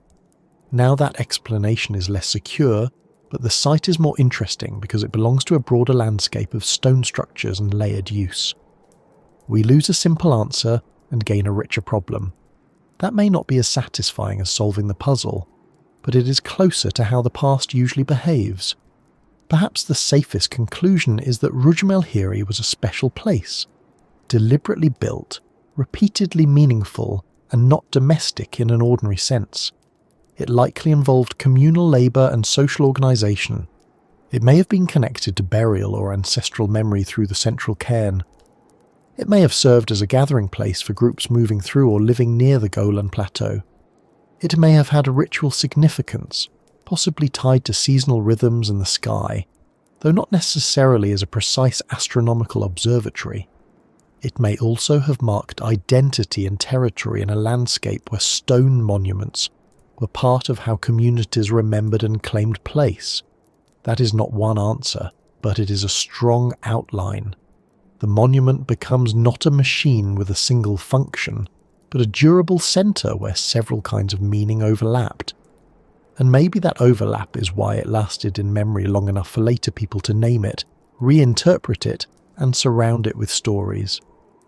A purely practical structure can become obsolete. A wall falls out of use, a pen is abandoned, a field system is forgotten. But a place that gathers the dead, the seasons, the land, and the community can remain important long after its original builders are gone. Later generations may no longer understand every detail, but they can still feel that the place is old and charged with significance. That feeling may be the reason such sites continue to attract stories of giants, spirits, ghosts, and lost peoples. When the explanation disappears, imagination moves in, usually carrying a lantern and wearing a rather dramatic hat. The challenge for us is to let imagination help without letting it take over. We can imagine ceremonies, gatherings, burials, and dawn light, but we must keep returning to the stones. The stones show effort, they show planning, they show a centre and rings, they show a place set apart from ordinary life. They show connection to a wider basalt landscape full of ancient stone features. They do not show aliens, giants, or a secret message waiting to be decoded by someone with suspicious confidence and a television crew. The real human explanation is more than enough. Ancient people built this. Ancient people gave it meaning. Ancient people returned to it, changed it, perhaps buried someone at its centre, perhaps gathered under its sky. And then, over time, the reasons thinned into silence. That silence is not empty. It is simply the space where careful questions belong. Was it a burial place? Very possibly, at least in part. Was it a temple? Perhaps if we understand temple broadly as a marked place for ritual and sacred action. Was it a calendar? Maybe not in the precise way once imagined, though seasonal time may still have mattered deeply. Was it something else entirely? Almost certainly, in the sense that its original meaning probably combined categories we now separate. Rujm el-Hiri may have been a place where the living approached the dead, where scattered groups became a community, where land and memory were joined, where the sky helped organise return, and where basalt turned human belief into something the weather could not easily erase. Once that possibility settles in, the monument becomes less like an isolated riddle and more like the visible centre of a larger ancient world. The rings are important, but they are not alone. Around them stretch other stone features, other mounds, other circles, other traces of people using and marking the Golan Heights across long periods. To understand Rujm el-Hiri, we have to widen the view again, not upward this time toward the sky, but outward across the plateau to the hidden landscape around it, where the Wheel of Ghosts may have been only the largest voice in a much broader conversation of stones. To understand Rujm el-Hiri properly, we have to let the camera pull back again. not upward toward the stars this time, and not inward toward the chamber, but outward across the ground around it. Because the monument, for all its strangeness, was never standing in a world made only of itself. It may look lonely in photographs, sitting on the Golan Heights like a great stone riddle with the wind for company, but landscapes are very good at hiding their own memory. What seems empty to the modern eye can be crowded with old paths, collapsed walls, field boundaries, burial places, seasonal routes, animal tracks, and the remains of decisions made so long ago that they have settled almost completely into the soil. Rujm el-Hiri is the famous part, the one that receives the nickname, the aerial photographs, the comparisons to Stonehenge, and the dramatic pauses. But around it lies a wider archaeological landscape, and that landscape changes the question. It asks us not only why this monument was built, but what sort of world made such a monument understandable. For many years, Rujm el-Hiri was treated almost as a solitary marvel, a single enormous circle of basalt, remarkable because it seemed to have no close parallel in the region. It was the lonely giant of the plateau, the Wheel of Ghosts, the place that archaeologists and curious visitors could point to and say, here is something unusual. But recent work using satellite imagery, spatial analysis, and remote sensing has shown that the story is more complicated. Researchers have identified more than 30 previously undocumented large circular stone structures within about 25 kilometres of Rujm el-Hiri, suggesting that the famous site may be the most elaborate example of a broader regional tradition, rather than a completely isolated monument. That is a very important shift. A unique structure asks one kind of question. A whole family of related structures asks another. It is the difference between finding one strange footprint in the mud and realizing that an entire path has been crossing the field all along. These other stone circles are not simply copies of Rujm el-Hiri, and we should not imagine dozens of identical little wheels of ghosts scattered about like someone was testing designs before committing to the full basalt extravaganza. Some are smaller, some are less well preserved, some are partial or difficult to identify. Their walls may be lower, their patterns less complete, their central features less dramatic.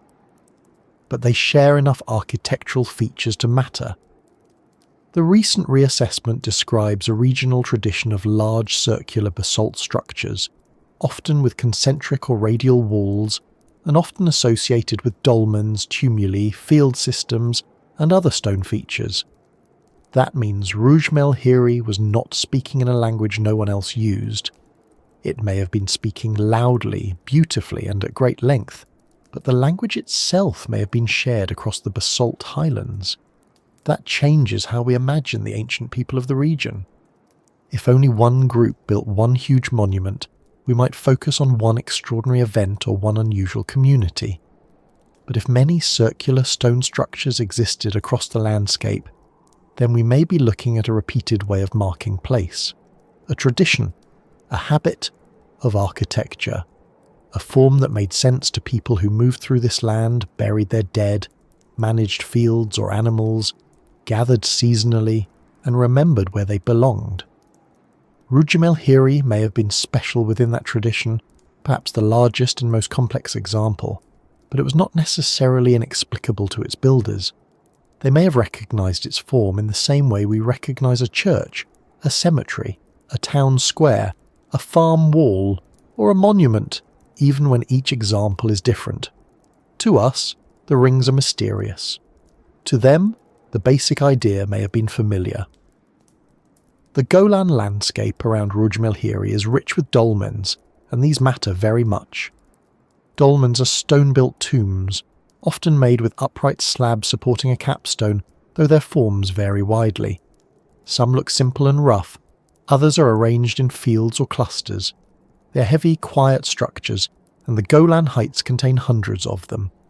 Rujm el-Hiri itself stands in the middle of a broad plateau scattered with dolmens and other stone features, which means the monument was part of a landscape already deeply marked by death, memory and stone.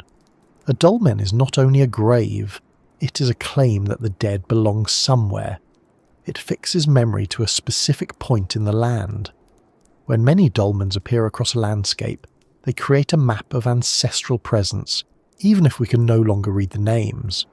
Imagine moving through that ancient landscape, not as a modern tourist searching for one famous site, but as someone who knows the plateau through use. Here is a line of stones that marks an old field. There is a cairn where someone is remembered. Beyond it, a dolmen stands against the horizon. Farther along, a low enclosure keeps animals or people within a certain space. The land is not empty. It is organised, not always in grand visible ways, but in repeated human decisions. A wall here, a mound there, a circle in the distance. Some of these features may be older than others. Some may have been reused. Some may have already been mysterious to later ancient people. The landscape would not have felt like a blank surface waiting for one great monument. It would have been a place filled with reference points. That is one reason the lonely circle image can mislead us. Loneliness is often a modern effect. We arrive after the communities are gone, after wooden structures have decayed, after paths have faded, after seasonal camps have vanished, after animals and people have moved elsewhere, and we see only the stones. The stones remain because basalt is stubborn. But many of the things that made the landscape alive would have been made of less durable materials. Tents, hides, wood, fibre, food, dung, baskets, fences, temporary shelters, spoken agreements, songs, and habits. Archaeology often preserves what is hardest, not what was most important. So a place can look abandoned and silent while once having been full of motion. The empty plateau may be less a picture of ancient life, and more a picture of what survives ancient life after several thousand years of weather. The hidden landscape around Rujm el-Hiri also helps us think about movement. The people who built and used these structures may not have lived in one fixed place in the way later urban communities did. Some may have been pastoralists, moving animals through seasonal grazing zones. Others may have been linked to settlements, fields, or mixed farming and herding economies. We should not overstate the distinction, because ancient lifeways were often flexible. But movement almost certainly mattered. If communities moved through the Golan, then fixed stone monuments would have played a special role. They would be places of return, places that stay still while people, animals, seasons and weather continue their cycles. A monument in such a world is not less important because people are mobile. It may be more important for exactly that reason. When life moves, fixed places become anchors. Those anchors could have many roles. A stone circle might mark a gathering place. A tumulus might mark a burial. A field wall might organise cultivation or ownership. An enclosure might help manage animals. A dolmen field might preserve lineage memory. A route between these places might guide seasonal movement. Together, these features form a landscape of practice. They are not just dots on a map. They are the remains of repeated actions. People came here, crossed there, buried someone here, gathered there, built walls over there, returned again, and taught the next generation what these places meant. The hidden landscape is not hidden because ancient people concealed it. It is hidden because time has reduced it to fragments, and modern eyes need help seeing how the fragments once worked together. Remote sensing has become especially useful for seeing these patterns because the ground can be deceptive. From a path, a low wall may look like a random scatter. From the air, it becomes a curve. A faint enclosure emerges. A circle appears where none seemed visible before. High-resolution satellite imagery allows researchers to identify stone features across wide areas, comparing shapes, distributions, and relationships that would be difficult to understand only through walking surveys.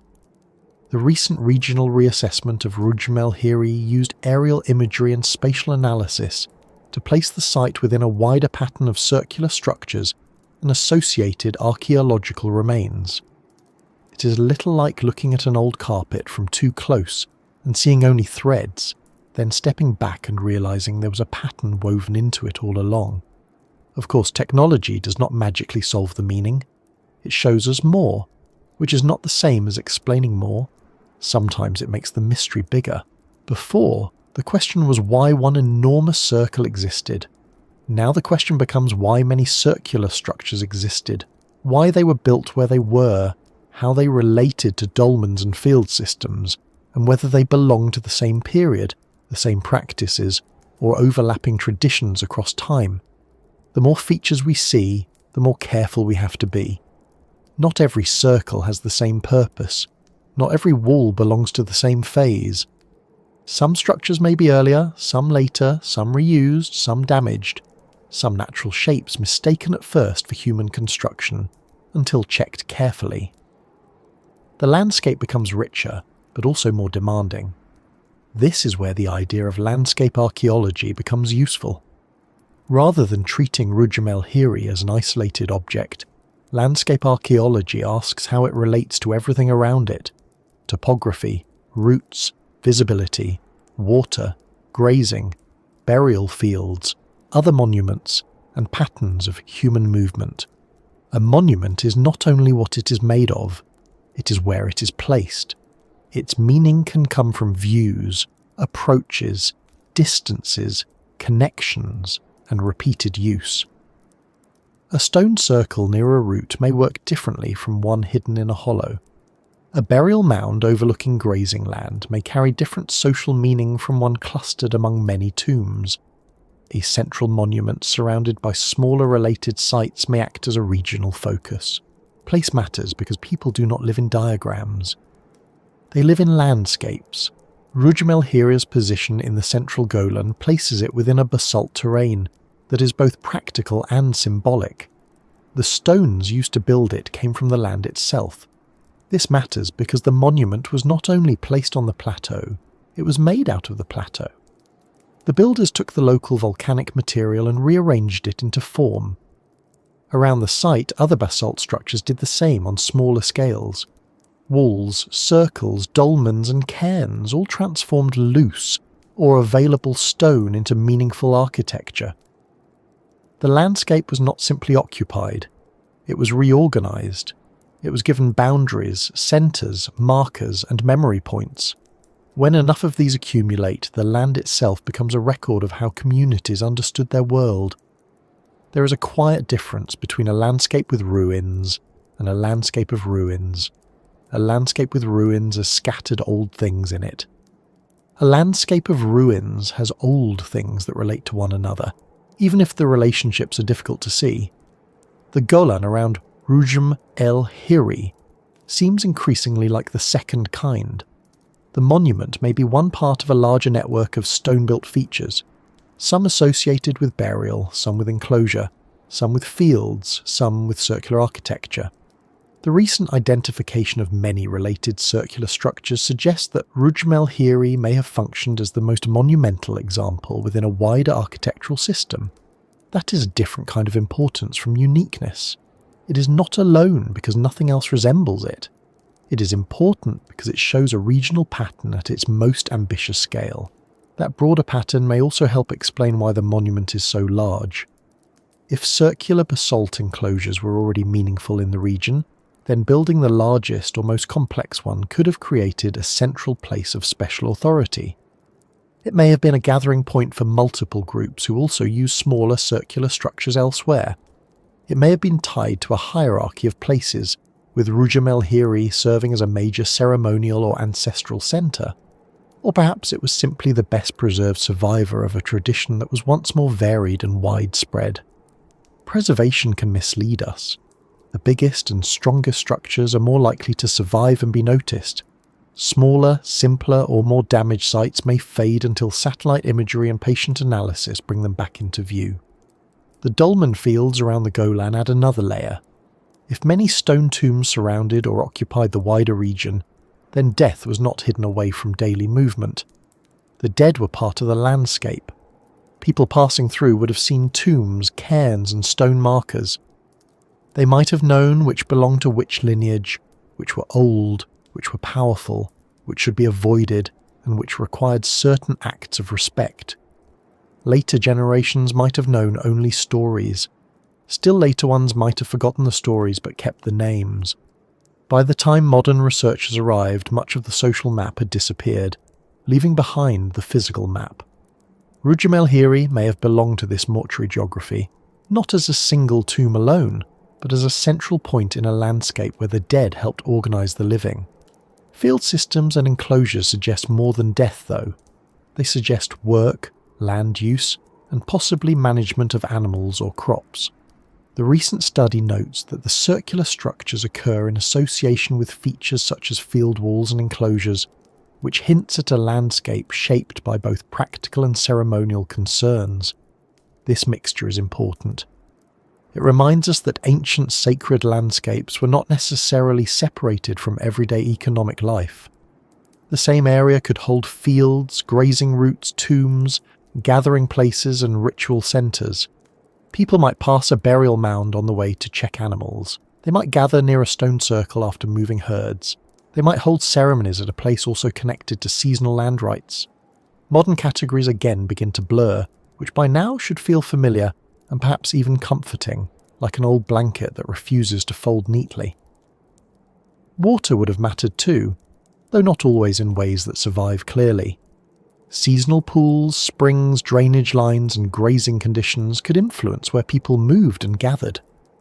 In basalt landscapes, water can be unevenly available, and those who know the land know where to find it. If Rujm el-Hiri lay near routes or resources important for seasonal movement, that could have contributed to its role. A ceremonial centre does not have to sit beside a river to matter, but people still need practical reasons to gather. No one wants to haul animals, food, children, elders, and ritual objects to a place where everyone immediately becomes thirsty and cross. The choice of location may have balanced symbolic, social, and practical concerns, as human choices usually do. Visibility is another part of the hidden landscape. Not just whether Rujm el-Hiri could be seen from far away, but what could be seen from it. Ancient monuments often relate to horizons, ridgelines, valleys, routes, and other features. A person standing near or inside the rings may have had views of certain parts of the plateau, nearby hills, or pathways through the land. The monument's low profile means it is not a tower, but its location on open ground may still have made it a recognisable place within movement.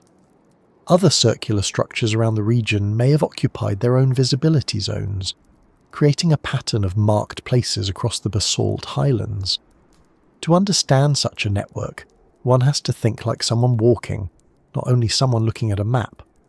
Walking changes everything. On a map, 25 kilometres is a circle radius. On foot, it is effort, time, terrain, weather, and memory. Moving between Rujm el-Hiri and nearby structures would not be an abstract measurement. It would be a day's route, a familiar path, a difficult crossing, a place where animals slowed, a point where the wind changed, a rise from which another mound became visible. Ancient people did not experience landscape as coordinates. They experienced it as movement and story. From the old circle, go toward the hill, past the tombs, follow the stones where the ground dips. Perhaps not those exact words, of course, but something like that. The land was known through sequences. Monuments helped anchor those sequences in memory. The discovery of more circular structures also complicates the old astronomical theory in an interesting way. If Rujm el-Hiri were the only circle, one might search its entrances and walls for unique celestial alignments. But if many related circles exist, then the form may have been part of a broader architectural habit, not necessarily tied to one specific sky event. Some may have had alignments, some may not. Some may have been built for gathering, burial, or territorial marking. The circle itself may have held meaning beyond astronomy. This does not remove the sky from the story, but it prevents the sky from swallowing everything else. The broader landscape pulls us back down to Earth, to movement, death, land, labour, and the repeated human need to mark places that matter. It is also possible that some of these circles were connected to communities we do not yet understand well. Archaeological landscapes often reveal social networks before we can name the people in them. We see similar structures, shared building habits, or repeated relationships between monuments and terrain, and from that we infer communication, tradition, or common practice. The people behind these circles may have belonged to related groups, or to different communities participating in a shared regional style. They may have visited the same ceremonial centres, exchanged goods, intermarried, competed, cooperated, or remembered common ancestors. The stones show connection without giving us the full social story. It is as if we can see the footprints of conversation, but not hear the voices. That makes the hidden landscape around Rujm el-Hiri feel less like a background and more like a missing text. Each dolmen, cairn, wall, enclosure, and circular structure is a surviving word, but the grammar is difficult. Rujm el-Hiri may be the longest sentence, or perhaps the boldest one, but it cannot be translated alone. If we read only the great monument, we risk making it too exceptional, too isolated, too strange. If we read the wider landscape, we may begin to see it as part of a system of places. The mystery does not disappear, it becomes more grounded. The question shifts from why did ancient people build this one massive thing to how did ancient people use stone monuments to organise a whole world? There is a gentle humility in that shift. It reminds us that the past was not built for us. Rujm el-Hiri was not meant to be a puzzle for modern viewers, though it has become a very good one. The surrounding landscape was not arranged to fit neatly into our archaeological categories. It was lived in by people with their own concerns. Some of those concerns may have been ordinary: food, animals, weather, water, safety, kinship. Others may have been solemn: burial, ancestors, ritual obligations, social identity. Others may have been political or territorial. A landscape can hold all of these at once. The hidden landscape around Rujm el-Hiri is hidden partly because we keep expecting one kind of place, when ancient people may have been making many kinds of place together. And perhaps this is the most important lesson of the wider Golan setting. Rujm el-Hiri is not only a monument, it is a node, a centre within a network of stone, movement, memory, and land use. The rings are spectacular, but they are not the whole story. Around them, smaller and less famous features may have carried meanings just as important to the people who used them. A low wall may have marked a field boundary known to generations. A dolmen may have held an ancestor whose name was spoken at gatherings. A smaller circle may have served a local group while the Great Wheel served a wider one. A cairn may have guided travel. An enclosure may have held animals during seasonal movement. Together, these places formed an ancient map, not drawn on parchment, but built into the ground. Today, we need satellites, surveys, excavation reports, and patient analysis to see even a faint outline of that map. The ancient people who moved through it needed none of those things. They had memory, they had roots, they had stories. They knew which stones mattered because someone had told them, or because they had been there when the stones were placed, or because the place had always been part of the inherited world.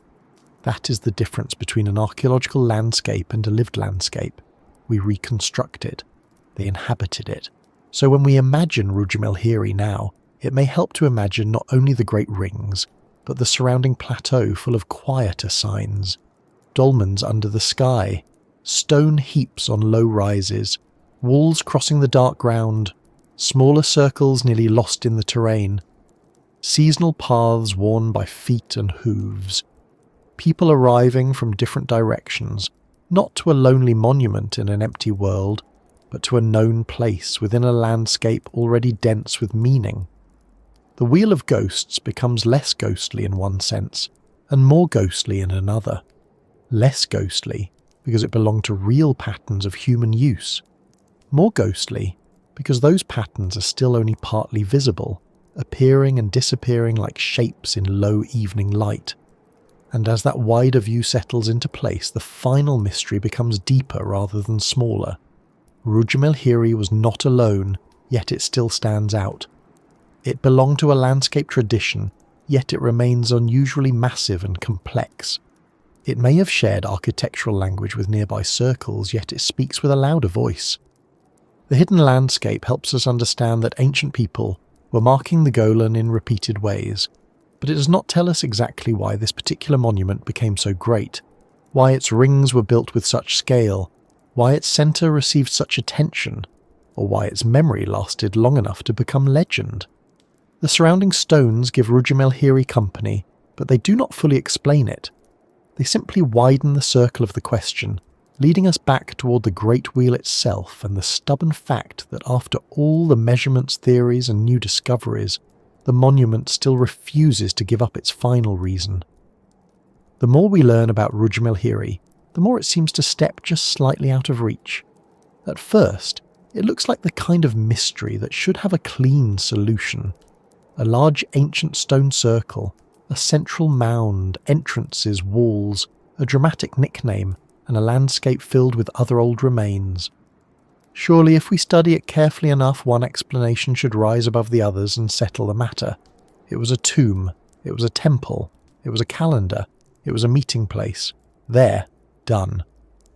We can all put the stones back on the shelf and go make tea, but Rujm el-Hiri does not cooperate with that sort of tidiness.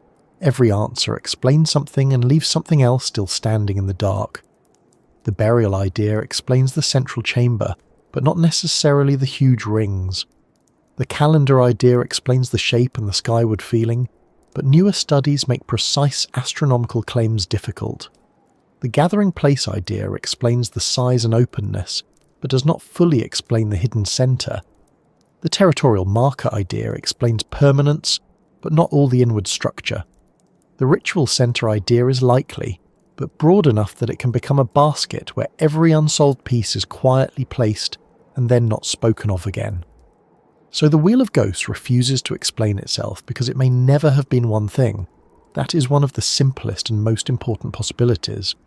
Modern minds often want ancient monuments to have a primary function, the way a modern building has a label: library, school, station, hospital, bakery if the day is going well. But even modern buildings are not always that simple. A church can be a place of worship, a burial space, a community hall, a concert venue, a tourist site, a shelter, a symbol of local identity, and somewhere a tired person sits quietly for 5 minutes because the street outside is too loud. If our own places can hold so many meanings at once, ancient places almost certainly could too. Rujm el-Hiri may have been a burial place and a gathering place, a place of seasonal return and a place of ancestral memory, a landmark and a ritual enclosure, a monument to social cooperation, and a statement about land. Asking which one it was may be like asking whether a campfire is for warmth, light, cooking, storytelling, or staring at while pretending to think deeply. The answer is usually yes. Part of the difficulty comes from the silence of the builders. They did not leave writing behind at the site. There is no inscription carved into a stone by someone thoughtful enough to explain the layout, list the sponsors, and add a polite warning about future confusion. For many ancient monuments, writing is the difference between mystery and history. A temple with inscriptions can tell us the name of a god, a king, a festival, or a dedication. A tomb inscription can name the person buried there and explain family ties or hopes for the afterlife. Even a broken administrative tablet can reveal unexpected details about ordinary life. Without writing, archaeologists must work from the arrangement of stones, the objects found there, the landscape, comparisons with other sites, and scientific methods of dating and analysis. These tools are powerful, but they do not translate intention directly. A wall tells us that space was divided. It does not tell us the rule that made the division meaningful. A chamber tells us something was enclosed. It does not tell us what the living whispered before it was sealed. The stones preserve form, but not speech. That may be the central reason Rujm el-Hiri remains so difficult. Basalt lasts. Human explanation does not, unless it is recorded, repeated, or built into traditions that survive. The original meaning of the monument may have been clear to everyone who used it. It may not have been a mystery at all. A person arriving there 4,000 or 5,000 years ago may have known exactly where to stand, when to enter, what to bring, who could approach the centre, what stories were connected to the rings, and why the monument mattered. They may have found our confusion rather strange. Imagine someone in the far future digging up a football stadium and wondering whether it was a ritual bowl, an astronomical arena, a political court, or a place where people gathered to honour the sacred rectangle of grass. The truth would be social, emotional, economic, symbolic, and slightly ridiculous all at once. Without the rules of the game, the chants, the snacks, the tickets, the rivalries, and the person 2 rows back who insists the referee is blind, the structure alone would not explain the experience. Rujm el-Hiri is like that, but older, quieter, and made of much heavier patience. The structure remains, but the behaviour is gone. We can walk the rings, but we do not know how they were walked. We can point to entrances, but we do not know who passed through them. We can describe the central cairn, but we do not know whether the people who gathered there approached it with grief, reverence, fear, pride, obligation, or simple familiarity. We can stand under the same sky, but not with the same stories in our minds.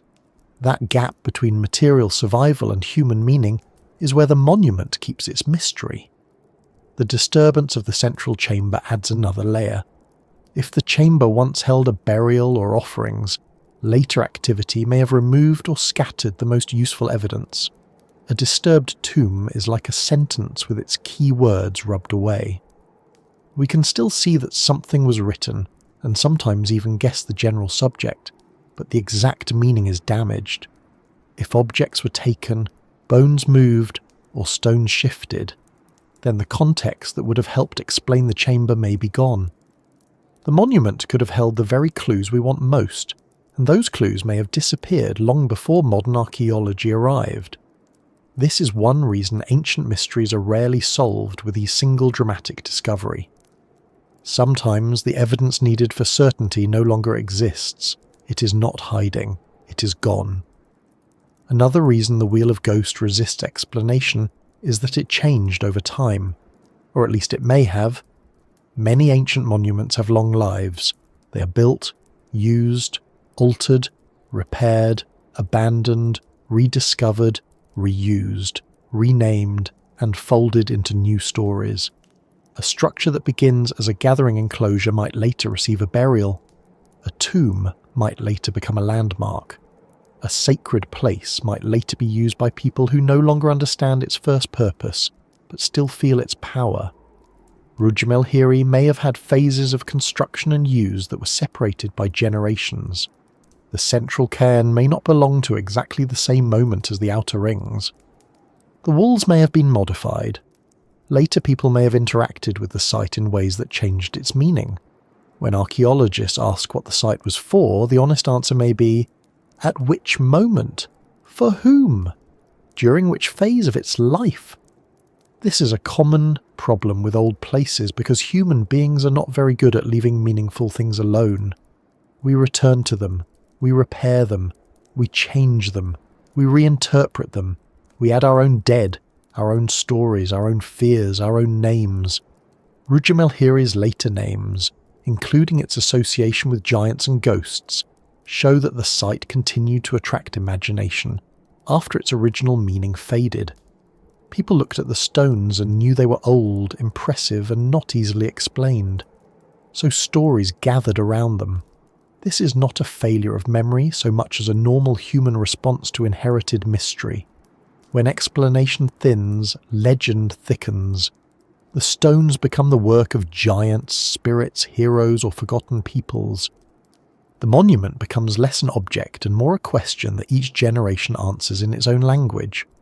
There is also the problem of comparison. Rujm el-Hiri is often compared to Stonehenge because both are ancient, circular, stone-built, and mysterious. The comparison is understandable, but it can also quietly mislead us.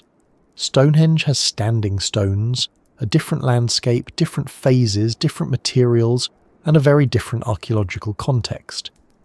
Rujm el-Hiri is built of low basalt walls and rings, with a central mound and a surrounding Golan landscape filled with dolmens, cairns and other stone features.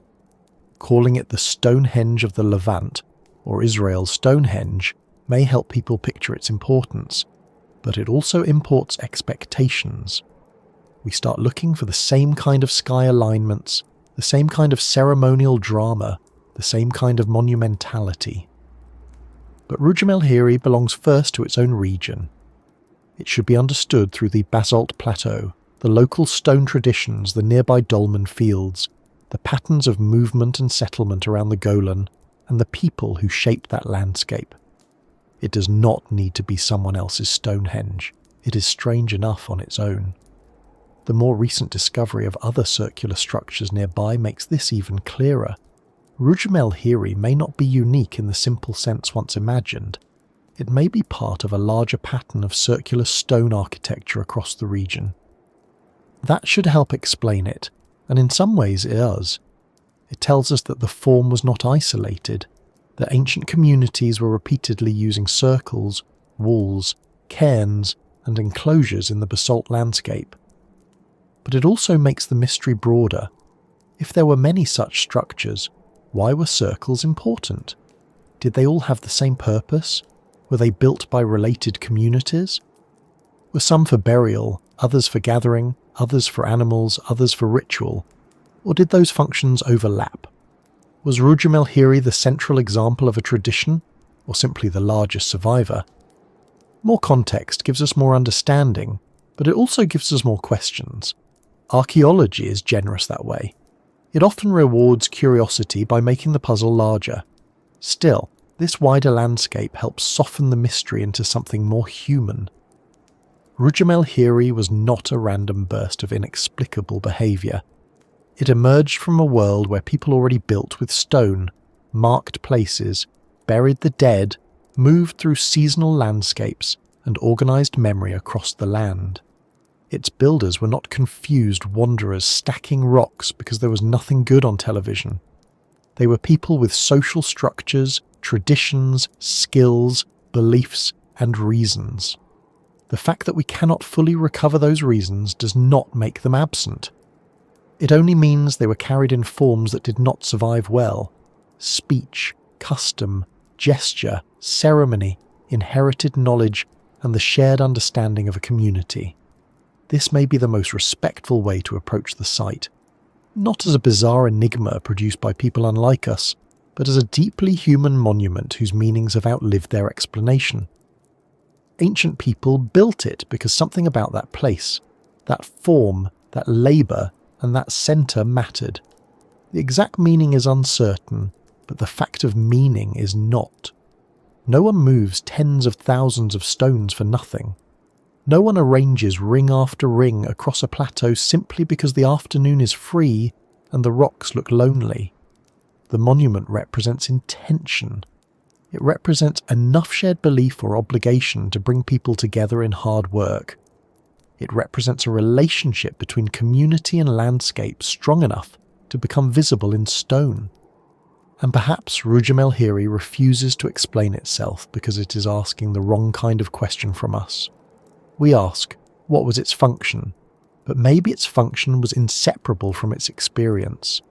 Maybe it was meant to be approached slowly, walked through carefully, used at certain times, remembered through stories, and understood through participation. A modern viewer wants an explanation that can be spoken in a sentence. The ancient meaning may have lived in an event. It may have required being there at the right season, with the right people, carrying the right memory, knowing who lay at the centre or what the centre represented, seeing the walls not as ruins but as active boundaries. Without that lived context, the monument cannot fully translate itself. It is not a broken machine missing a manual. It is a social place without its society. There is something quietly humbling about that. We often imagine that the past is waiting to be uncovered, and in one sense it is. Excavation, survey, remote sensing, dating methods, and careful study reveal more all the time, but not everything can be recovered.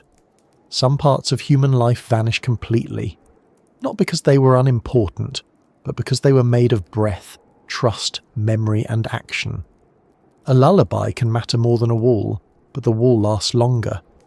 A ceremony can shape a community for generations, but leave only a scatter of stones.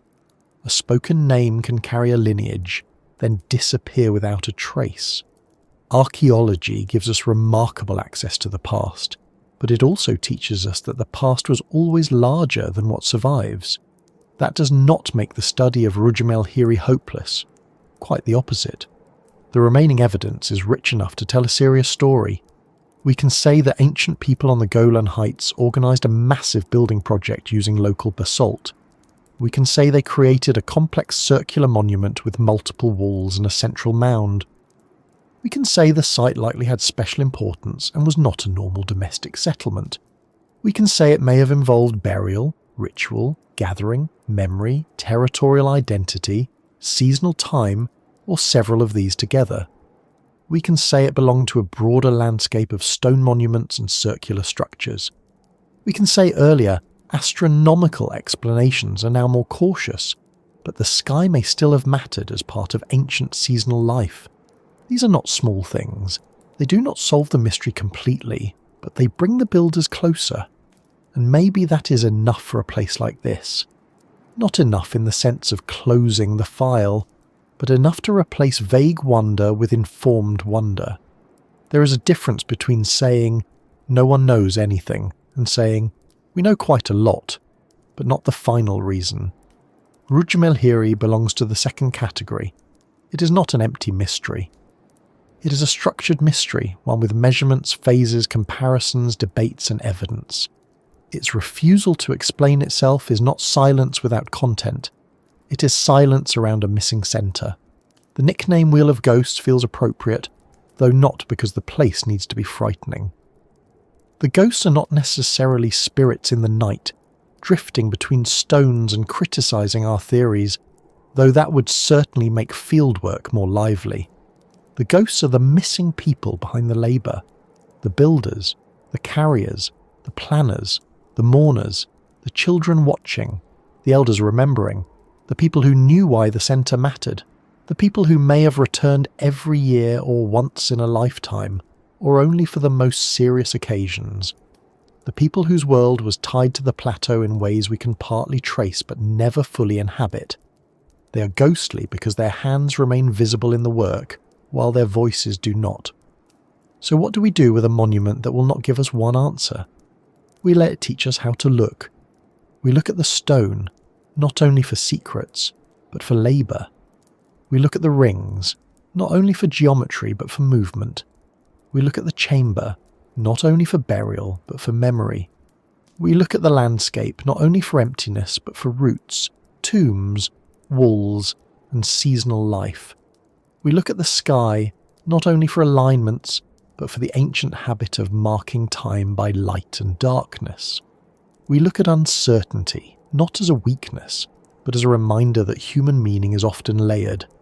And now, after circling the monument from the ground, from the sky, from the centre, and from the wider landscape, we arrive back where we began, with dark basalt stones on an open plateau, arranged by people whose names are gone. The Wheel of Ghosts still rests there, not explaining itself, not because it has nothing to say, but because the language that once made it clear has disappeared. The rings remain, the mound remains, the question remains, and perhaps that is why the site continues to hold our attention. It is not only asking what ancient people built, it is asking how much of human life can vanish while still leaving behind the shape of care. So as the night settles around this little journey and the mind begins to loosen its grip on certainty, maybe Rujm el-Hiri can be allowed to remain partly unresolved. Not every ancient place has to become a solved equation. Some places are valuable because they slow us down. They remind us that people long before us lived with intelligence, patience, belief, and community. They remind us that the earth is covered in old human questions, some answered, some half-answered, and some still resting quietly in fields of stone. If you found calm in this walk around the Wheel of Ghosts, If its old basalt rings gave your thoughts somewhere steady to wander, I would be grateful if you liked the video, subscribed, and shared this quiet corner with someone else who enjoys the slower mysteries of our planet. And wherever you are listening from tonight, whether the room is dark, the day is ending, or sleep is already arriving in gentle waves, remember that long before us, under the same turning sky, people gathered on a windy plateau and built something they believed should last. They succeeded.